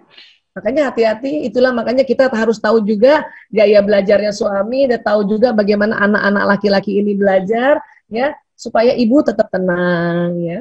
Ya, baik Bunda, waktunya ya. Saya pikir ada ya, yang ingin ini terakhir nih Pak, saya mau bilang dulu nih, ini ada terakhir nih, penting banget nih, karena rugi kalau enggak ya. Jadi suami istri itu lama-lama karena habis hubungan intimnya cukup intens dan cukup panjang ya, cukup lama, itu lama-lama gelombangnya selaras. Suami istri. Wah, ini penting ini Bu, penting. Iya. Kalau ibu sama anak persis gelombangnya. Suami istri itu selaras. Maka kalau usia pernikahan sudah semakin banyak, katakanlah sudah di atas 10 tahun dan dengan 10 tahun itu ya hubungan intim suami istrinya rutin, maka sinyal suami istri selaras. Saya mau ada kasih tunjuk sedikit penelitian, survei bukan penelitian, dia survei di tempat kami di Klinik Sunter karena kami punya foto aura di sana. Ini ada jempol suami dan jempol istri nih. Jadi suaminya di sini, istrinya di sini deh. Dia dampingan gitu ya. Foto aura tuh kayak kotak, ada tempat tangan. Kemudian kita lihat di monitor. Ketika suami istri itu berpikiran jelek terhadap satu sama lain, itu ada penghalang. Ada penghalang ya. Rugi. Kenapa? Karena kalau tidak ada penghalang, suami istri itu kalau lagi deket-deketan, walaupun nggak dipeluk, misalnya suaminya di meja makan, kursi sebelah depan, kita di depan, itu suami istri itu sinyalnya itu selaras. Saya makanya kalau dideketin sama suami dan atau dia ada di depan saya, itu saya doa terus. Saya nggak mau ngomong yang jelek-jelek dan nggak mau berpikir jelek-jelek terhadap dia. Kenapa? Nanti ada penghalang. Supaya tidak berpikir jelek, atau kalau ada pun berpikir jelek dan langsung dirilis, itu tadi istighfar, astagfirullah, tarik nafas, ta'awuz ya. Dan ketika suami istri itu saling bertengkar, saling defensif, itu sinyal menjauh. Ini tambah rugi lagi. Waktu itu kita survei, si suami ini suruh tarik nafas dulu, istighfar, suami suruh puji istrinya, Pak, coba puji ibu. Apa itu pujiannya begini? Mama kalau marah tambah cantik deh. Terus istrinya begini sambil jempol gini. Apaan sih gitu ya. Apa yang terjadi coba? Apa yang terjadi? Ini lihat. Ketika berbagi pengalaman yang bahagia bersama, penghalang hilang, sinyal menyatu. Padahal badan belum menyentuh. Itu suami istri ini ya. Dan punten maaf sekali, ketika saling berciuman, sinyal betul-betul menyatu. Itulah makanya kalau suami istri saling berpegangan tangan, saling berpelukan, saling berpandangan, itu rahmat Allah turun. Ya. Makanya kalau lagi dipeluk suami atau deket-deketan suami, gitu kita yang perempuan ya kadang-kadang suka cepet-cepet jengkel. Kenapa? Karena lihat muka suami itu loh yang suka rata, ngomongnya sedikit. Makanya kita istighfar ya. Dan terakhir kita tutup ya. Hadis Rasulullah, sesungguhnya ketika seorang suami memperhatikan istrinya dan istrinya memperhatikan suaminya, maka Allah memperhatikan mereka berdua dengan perhatian penuh rahmat. Manakala suaminya merengkuh telapak tangan istrinya, maka bergugurlah dosa-dosa suami istri itu dari sela-sela jemarinya, ya Allah. Ya, dan ini ya survei saya betul-betul ya, survei membuktikan bahwa ini benar banget. Jadi kurang lebih seperti ini, Pak Andi Irman. Terima kasih Bapak Ibu semuanya. Ya, terima kasih Bunda atas informasi yang diberikan, dan saya sendiri banyak banget yang baru saya dengar dari Bunda yang hari ini.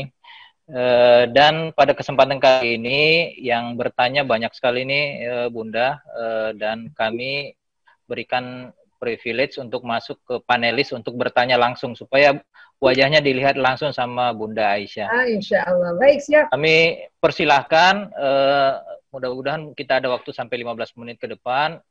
Yang pertama, Ibu Vini, kami persilakan.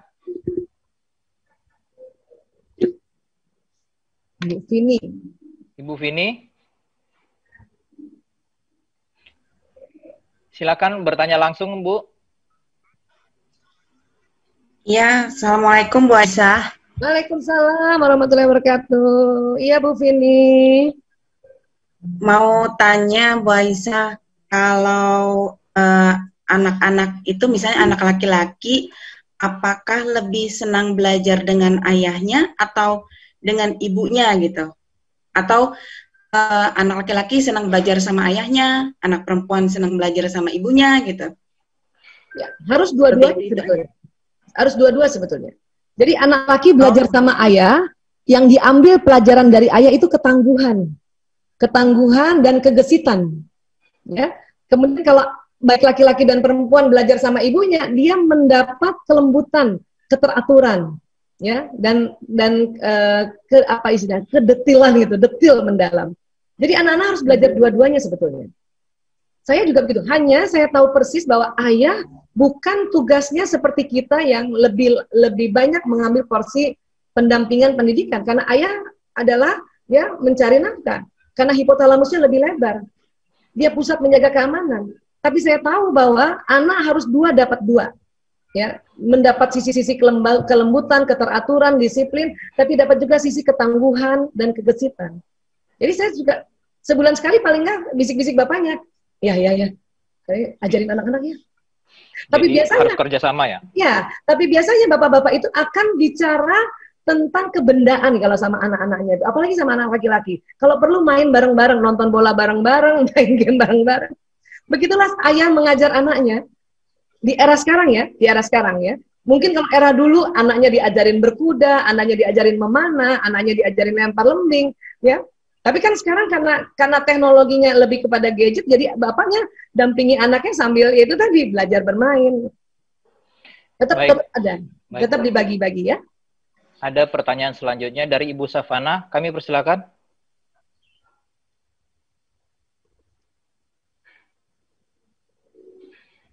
Suaranya dinyalakan dulu, Bu. Oke. Ya, Mbak Safana. Masih mute ya suaranya ya.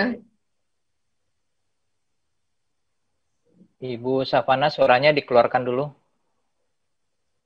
Masih di mute, Bu. Masih merah nih, Bu. Nah. Ya, oke. Assalamualaikum, Bu Aisyah. Waalaikumsalam warahmatullahi wabarakatuh. Gini, saya mau tanya. Kalau fokus laki-laki kan pada satu titik, sedangkan kalau laki-laki kan lurus, kalau perempuan kan kanan kiri bisa lihat. Misal suami istri ngomong, saya sama suami ngomong, terus suami tuh lihatnya mata kita, sedangkan kita tuh lihatnya ke kanan, ke kiri, sambil lihat anak, sambil lihat apa gitu. Nah itu gimana, Bu? Kalau menurut suami tuh kira-kira bagaimana? Apa sopan, apa kurang gimana, yang benar bagaimana, Bu? Gitu. Terima kasih. Baik. Assalamualaikum Wah, warahmatullahi Waalaikumsalam. wabarakatuh. Wah, ini Mbak Syafana alhamdulillah nih, jeli dia, jeli banget. Sering kayak gitu ya, Mbak? Sebetulnya gini, pada saat suami lihat kita, terus dia tidak lihat dia, itu bawah sadarnya malah seneng. Karena laki-laki itu nggak kuat ditatap perempuan. Oh ya? Paling beberapa detik di awal. Makanya pada saat itu paling asik tuh kalau lagi pada saat ta'aruf itu biasanya kan. Yang calonnya kan akan lihat perempuan dan perempuan tunduk kan. Nah itu, itu si calon lebih senang lihat pada saat kita tunduk, tidak lihat dia. Karena mata laki-laki nggak kuat diajak ditatap-tatapan itu dengan waktu yang panjang, nggak kuat. Paling berapa detik pertama saja. Habis kalau kita terus liatin mata dia yang akan lihat kanan kiri, nanti kita yang tersinggung lagi gitu. Saya pikir nggak sopan, Bu. Nah, bukan. Pada saat kita juga diajak ngomong, terus kita lihat anak kanan kiri, dia juga memahami itu kok. Tapi kalau bisa di awal tatap dulu beberapa detik. Saya biasanya itu sampai 10, 1, 2, dalam hati itu 1, 2, 3, 4, 5, 6, 7, 8, 9, 10. Baru saya lihat ke kanan kiri, suami bawah sadarnya udah paham, oh ya itu ibu akan lihat anaknya. Oh iya. Tapi di tatap awal itu cuma 10 detik aja, John. Lebih dari 10 detik kita liatin mata laki-laki, dia yang lihat televisi nanti. Dia yang lihat gadgetnya nanti. Aduh, kita lagi langsung Kalau ngomong sama perempuan, sama-sama perempuan gimana, Bu? Perempuan sama perempuan. Gitu. Oh, kalau gitu boleh nggak? Perempuan sama perempuan, ya, perempuan itu bawah sadarnya ngerti kalau perempuan itu sesama perempuan multitasking, ngerti. Oh, gitu. Hanya diminta di awal pandangan itu, ya, sama-sama lihat. Dan perempuan sama perempuan mungkin lebih 10 detik bisa tatap-tatapan. Gitu. Baik. Ya.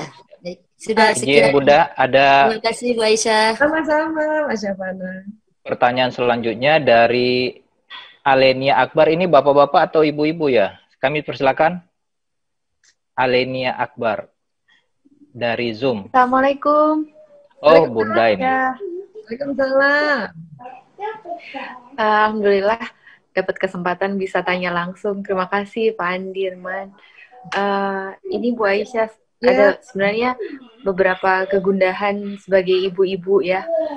Kayak misalnya pertama suami saya tuh merasa pertama ini Bu, ada suami ayah gitu ya yang suka ditakutin banget gitu sama anak-anaknya gitu ya. Jadi kadang kan ada ibu-ibu yang bilang, ayo cepetan nanti keburu ayah marah. Nah itu tuh mereka langsung nurut gitu Bu. Nah kebetulan suami saya nggak kayak gitu Bu. Suami saya itu kalau sama anak-anak itu kayak temen Bu. Jadi main gitu ya. Tapi sisi negatifnya jadinya kalau bapaknya ngomong apa-apa kurang bisa langsung diturutin Bu. Mungkin karena dianggapnya kayak temennya gitu atau gimana ya Bu ya. Terus nanti ujung-ujungnya suami saya bilang udah sama ibu aja, kalau sama bapak mah nggak mau nurut, anak-anak mah gitu. Itu sebenarnya gimana ya Bu Aisyah? Iya. Terus yang kedua, anak saya itu kalau yang perempuan kan umur 6 tahun. Dan sekarang sekolah Zoom ya Bu Aisyah ya. Kadang anak-anak mungkin jenuh atau gimana. Iya, betul. Suka susah fokus Bu. Kebetulan saya juga WFH, WFO gitu ya. Jadi kadang kalau misalnya saya lagi ada Zoom, anak-anak ditinggal tanpa pengawasan, ya udah Bu, lepas aja gitu. Kadang belum bisa ya betul Bu, dan masih tiba-tiba dilihat nggak ada di depan laptop, udah ada naik sepeda gitu Bu. Yang mana? Yang perempuan atau yang laki? Yang perempuan Bu. Berapa putra-putrinya Bu Alenia, Mbak Alenia? Saya yang laki-laki umur 8 tahun Bu, 1. Yang perempuan umur 6 tahun. Cuman kayaknya kalau yang laki-laki mungkin sudah lebih besar ya Bu ya, jadi lebih sudah duduk, mendengarkan gitu, walaupun dia bosan kadang-kadang aja sih. Tapi kalau yang perempuan memang begitu Bu, apa karena sejak SD kelas 1 udah langsung Zoom ya Bu? Saya sebenarnya kasihan juga, tapi gimana triknya gitu Bu, karena kadang saya bisa agak naik darah Bu, aduh. Karena kenapa Tenang, tenang, khawatirnya tenang kan Mbak dia Leni ya. Banyak yang naik darah, banyak. Tenang aja. Tuh. dia Siapa tuh? langsung nguping. Siapa nih? Ini rambutnya siapa ini? Halo. Lucu banget. Ya sementara itu Bu Aisyah, mudah-mudahan saya Baik. bisa jadi guru kembali ke fitrah sebagai ibu di Ya, rumah. betul. Insya Allah. Jadi ibu yang lebih baik gitu Bu. Ya Allah. Ya, itu Saya harus- merasa Harus masih dilurusin jauh. niatnya tuh, Bu. Harus dilurusin. Ya. Ya, Iya. Ibu terima kasih. Terima kasih. Wah, ini Pak Andi, Bu Alenia ini lengkap jawabnya, nanya suami dan nanya anak juga. Lengkap nanyanya. Ya, Ibu izin bagaimana kalau sekalian bertanya dulu ya Bu, sekalian Boleh, dijawab. boleh. Ya. Ibu Eka Mardianti, kami persilakan dari Ada Mbak Eka. kami persilakan dari Bogor ini. Oh, ada Mbak Eka. Itu sahabat saya itu. Oh ya Bu, ini teman saya juga sepertinya nih Bu. Oh, Masya Allah. Wes, Mbak Eka. Ya, Assalamualaikum Bu Aisyah. Waalaikumsalam warahmatullahi wabarakatuh. Masya Allah. Jumpanya lewat Zoom dulu nih, setengah tahun sudah. Terima kasih ya Mas Andi, ini dikasih kesempatan. Ya, ini senior saya ini Bunda, Oh gitu ya. Bu Ya, Eka. iya, iya Mas Sama Andi. sama Bu Nelly juga dong. Iya, iya. Allahu Akbar. Sama di apa namanya? Di PB Bu. Di Iya, Punakung. iya. Sama, iya. Bu Aisyah, Yes. ini kita banyak perbedaan tuh antara laki-laki dan perempuan. Iya. Seringkali tuh hati itu suka merasa gimana gitu. Gimana cara mensiasatinya supaya kita tuh bisa menjaga hati kita di perbedaan-perbedaan yang ada dengan saya tuh laki-laki semua tuh di rumah Bu Aisyah. Jadi seringkali aduh gimana gitu gemes ya, gemes ya.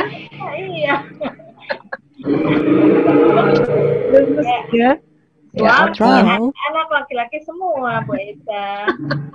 Saya paham itu. Saya juga empat anak laki-laki, 1 suami, 5. Coba bayangin.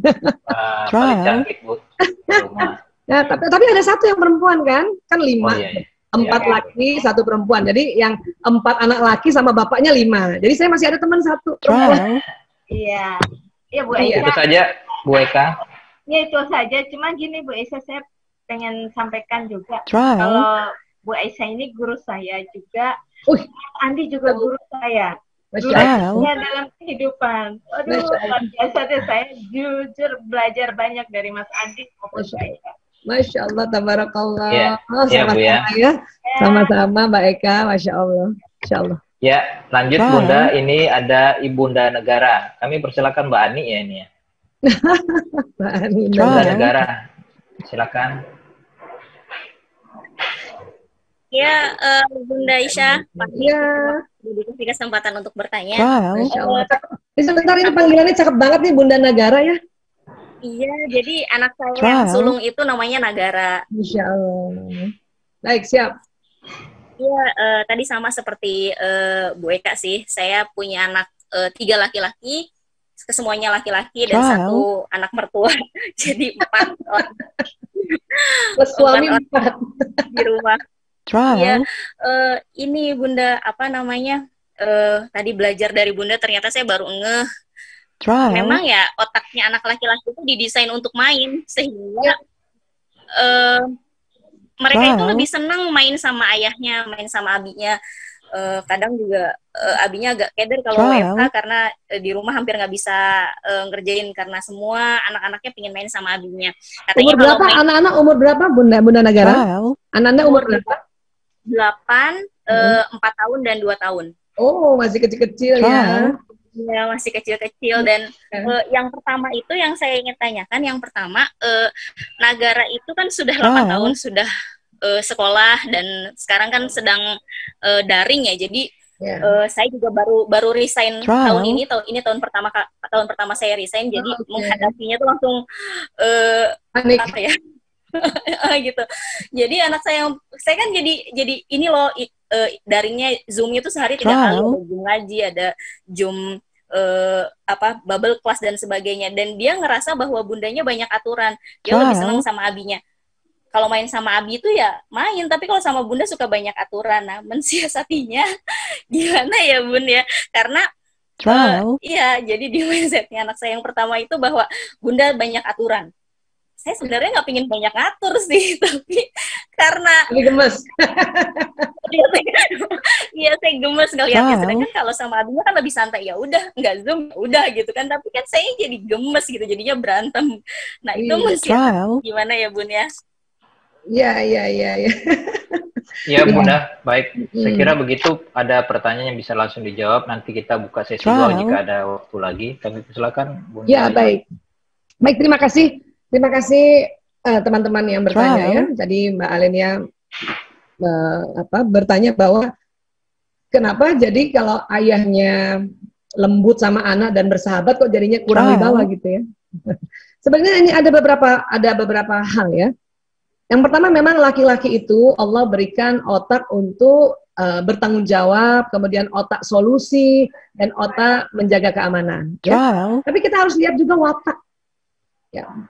Kalau ada laki-laki yang bisa lebih bersikap lebih lembut pada anak, kemudian bisa lebih damai, itu wataknya watak laki-laki yang damai memang.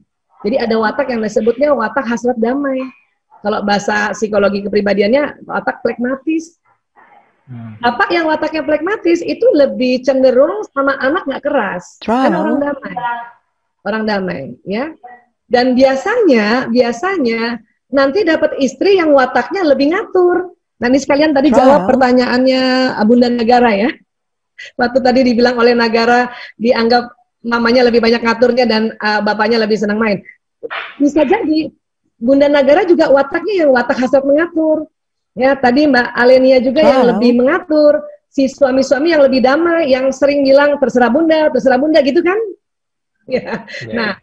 Nah, ya, betul ya. Ya, jadi si Bu Alenia dan Bunda Nagara mendapat suami yang memang orang damai. Jadi dia sudahlah laki-laki, senang bermain, kemudian damai, maka anak-anak senang sama mereka, sama ayahnya. Ya, anak-anak senang main sama ayahnya. Ya.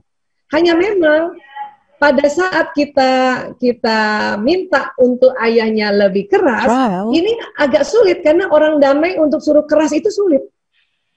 Mungkin lebih bisa bundanya yang agak tegas karena memang bundanya wataknya watak tegas, ya kan? Nah, kita sebaiknya ya setelah tahu bahwa memang laki-laki senang bermain, bapaknya ini memang wataknya damai, kita memakluminya atau kita menghormatinya juga, sehingga kalau sesekali kita bisikin ayahnya untuk ayah coba sesekali keras, ya, itu anak pasti akan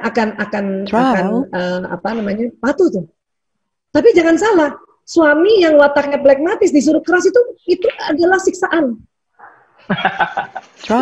Namun kadang-kadang anggap anak kita main drama, Ibu. Bunda. Iya, tapi nggak apa-apa. Jadi harus ada patokan.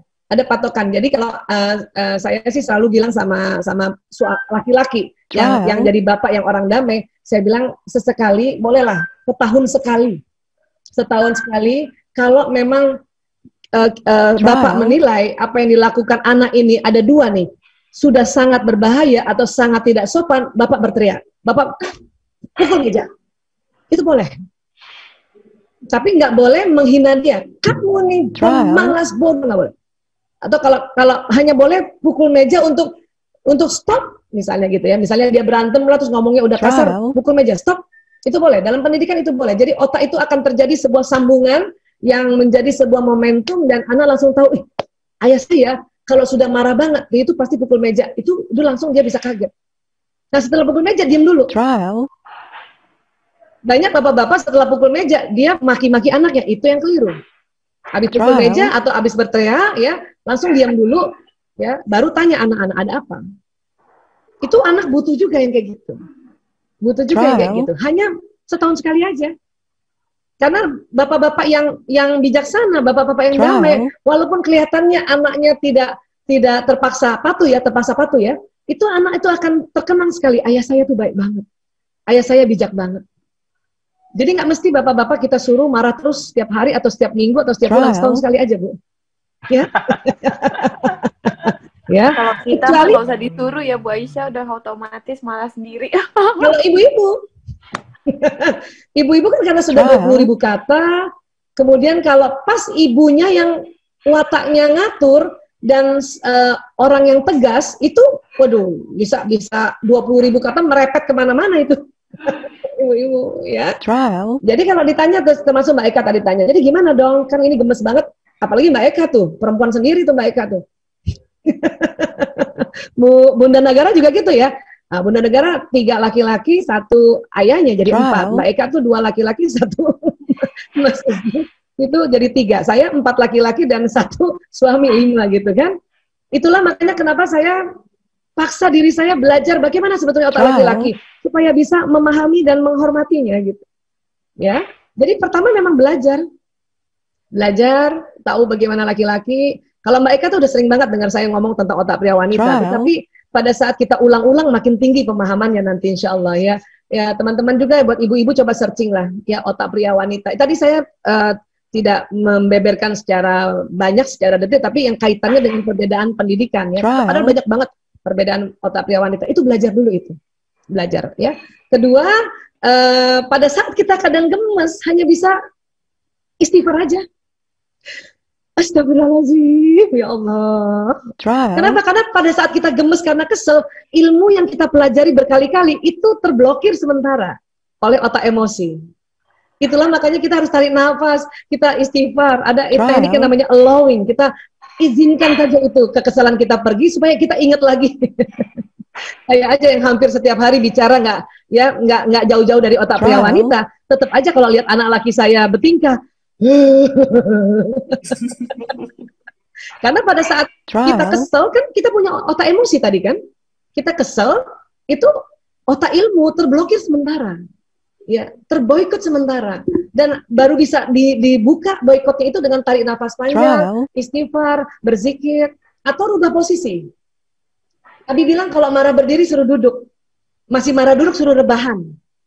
Artinya kalau ada masalah besar, apalagi sama suami masalah besar, dan kalau saya bicarakan itu pasti nadanya ngegas atau nadanya tinggi, apalagi orang Bugis nih, Bugis Makassar, ya, bapak saya Bugis, ibu saya Palembang lagi, Palembangnya Kayu Agung, bisa selesai.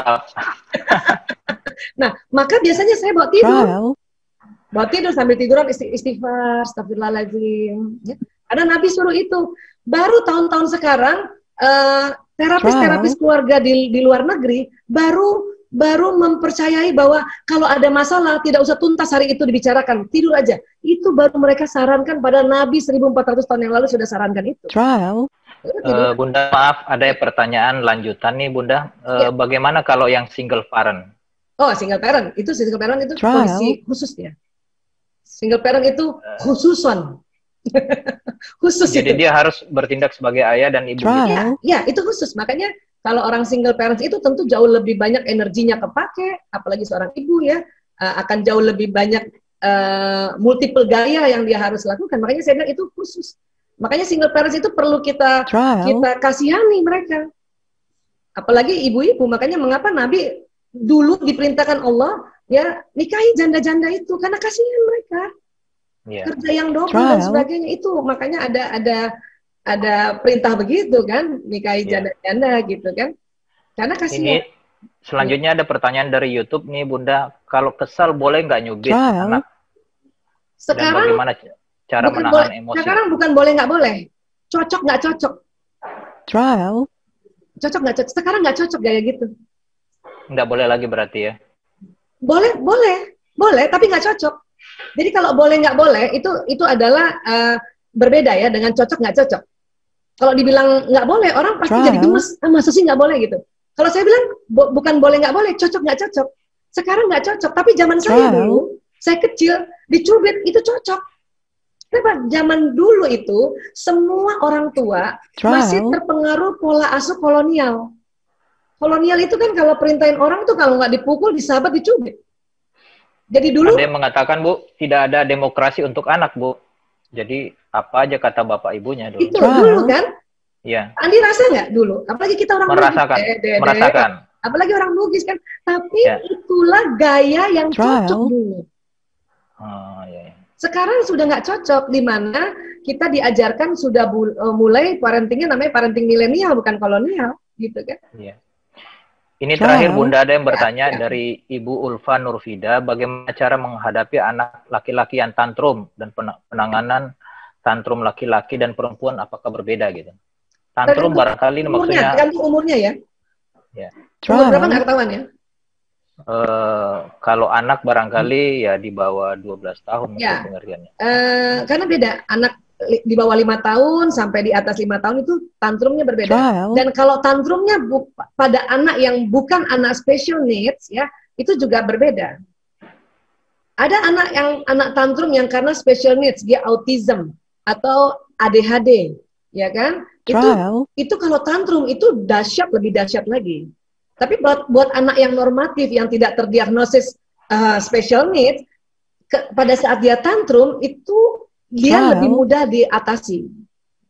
Jadi ada tantrum yang karena ya dia memang special need, ada yang memang tantrum anak normatif karena mungkin satu terlalu capek dia, kedua lapar pada anak laki-laki, ya, ketiga bisa karena watak.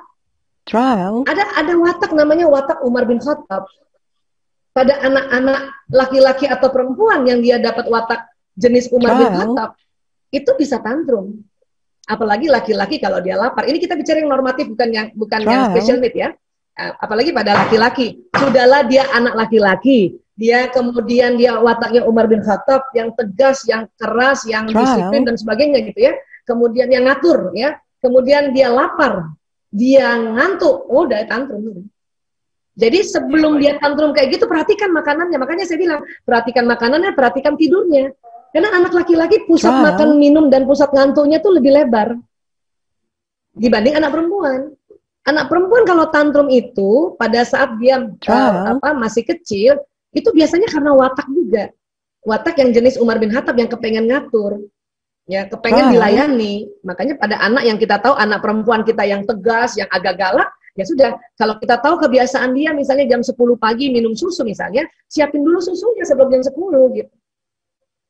Ya, nah ini harus, cuman bisa nanti dicari searching aja misalnya mempelajari bahasa kasih anak, nanti bisa. Saya juga ada modul saya tentang mempelajari bahasa kasih anak supaya anak nggak tantrum, itu ada. Karena nanti jenisnya beda-beda. Nah, kira-kira begitu Pak Andi? Masih di mute suaranya Pak Andi? Ya, waktu kita karena saya dengar azan juga sudah masuk asar. Ya, saya kira waktunya sudah habis. Sekiranya ada closing statement yang ingin disampaikan kepada Bapak dan Ibu di melalui YouTube dan Zoom ini, kami persilakan Bunda. Iya, baik. Yang saya mau bilang adalah bahwa memang kita berbeda, suami istri itu berbeda, ya, watak juga berbeda, budaya berbeda, tetapi karena perbedaan itulah kita bisa nanti insya Allah sama-sama terus ya terjadi sesuatu yang dinamis ya. Karena dalam rumah tangga ini bagaikan menjalin sebuah permainan puzzle. Dan puzzle itu sisi-sisinya berbeda. Kalau sisi-sisinya sama, puzzle itu tidak bisa terangkai. Jadi rumah tangga adalah puzzle, tetapi puzzle yang besar sekali, yang butuh guidance untuk merangkai puzzle itu. Maka guidance-nya itu adalah Al-Quran, ya, Al-Hadis, dan satu lagi ya, ijma para ulama atau kesepakatan para ulama, termasuk para ilmuwan di sini. Itulah kalau ada riset tentang ilmuwan tentang otak pria wanita, kita perlu pelajari juga. Gitu. Untuk guidance bikin puzzle ini. Ya. Baik Bunda, terima kasih banyak atas masukannya dan tausiahnya, dan ini betul-betul perpaduan kajian ilmu pengetahuan dan dipadukan dengan Al-Quran dan pengalaman-pengalaman ini sangat bermanfaat bagi kita semuanya. Dan saya kira tadi bukan hanya untuk tips untuk anak-anak kita, tetapi ternyata tips berumah tangga pun juga tadi disertakan oleh Bunda Aisyah, dan kami sangat berterima kasih atas informasi yang diberikan. Dan sekali lagi kami juga minta kepada ayah dan bunda yang ada di Zoom dan YouTube, mohon maaf banyak sekali pertanyaan, tetapi kami tidak bisa menjawab satu persatu. Saya kira ada beberapa juga yang tercover dari pertanyaan tersebut. Sekali lagi mohon maaf. Nanti bisa melalui Japri atau bagaimana mungkin bisa kita fasilitasi. Ya, sekali lagi mengucapkan terima kasih. Assalamualaikum warahmatullahi wabarakatuh. Waalaikumsalam. Aku percaya bahwa setiap yang kita rencanakan sudah ada yang menentukan. Dulu aku kira hanya harapan, tapi kini keberhasilan telah aku dapatkan. Dulu aku kira hanya mimpi, tapi kini kesuksesan bisa aku nikmati. Segala kenikmatan ini adalah hasil dari setiap langkah. Hal yang selalu kusyukuri karena telah berbuah indah. Namun aku sadar bahwa segala kesuksesan tidak lebih dari sebuah titipan.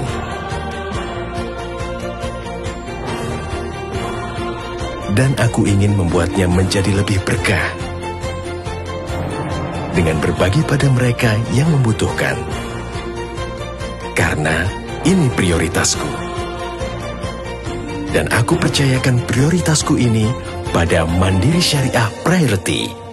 Dengan layanan wealth management syariah yang mengerti kemana keberkahan itu mengalir. Untuk kini dan nanti.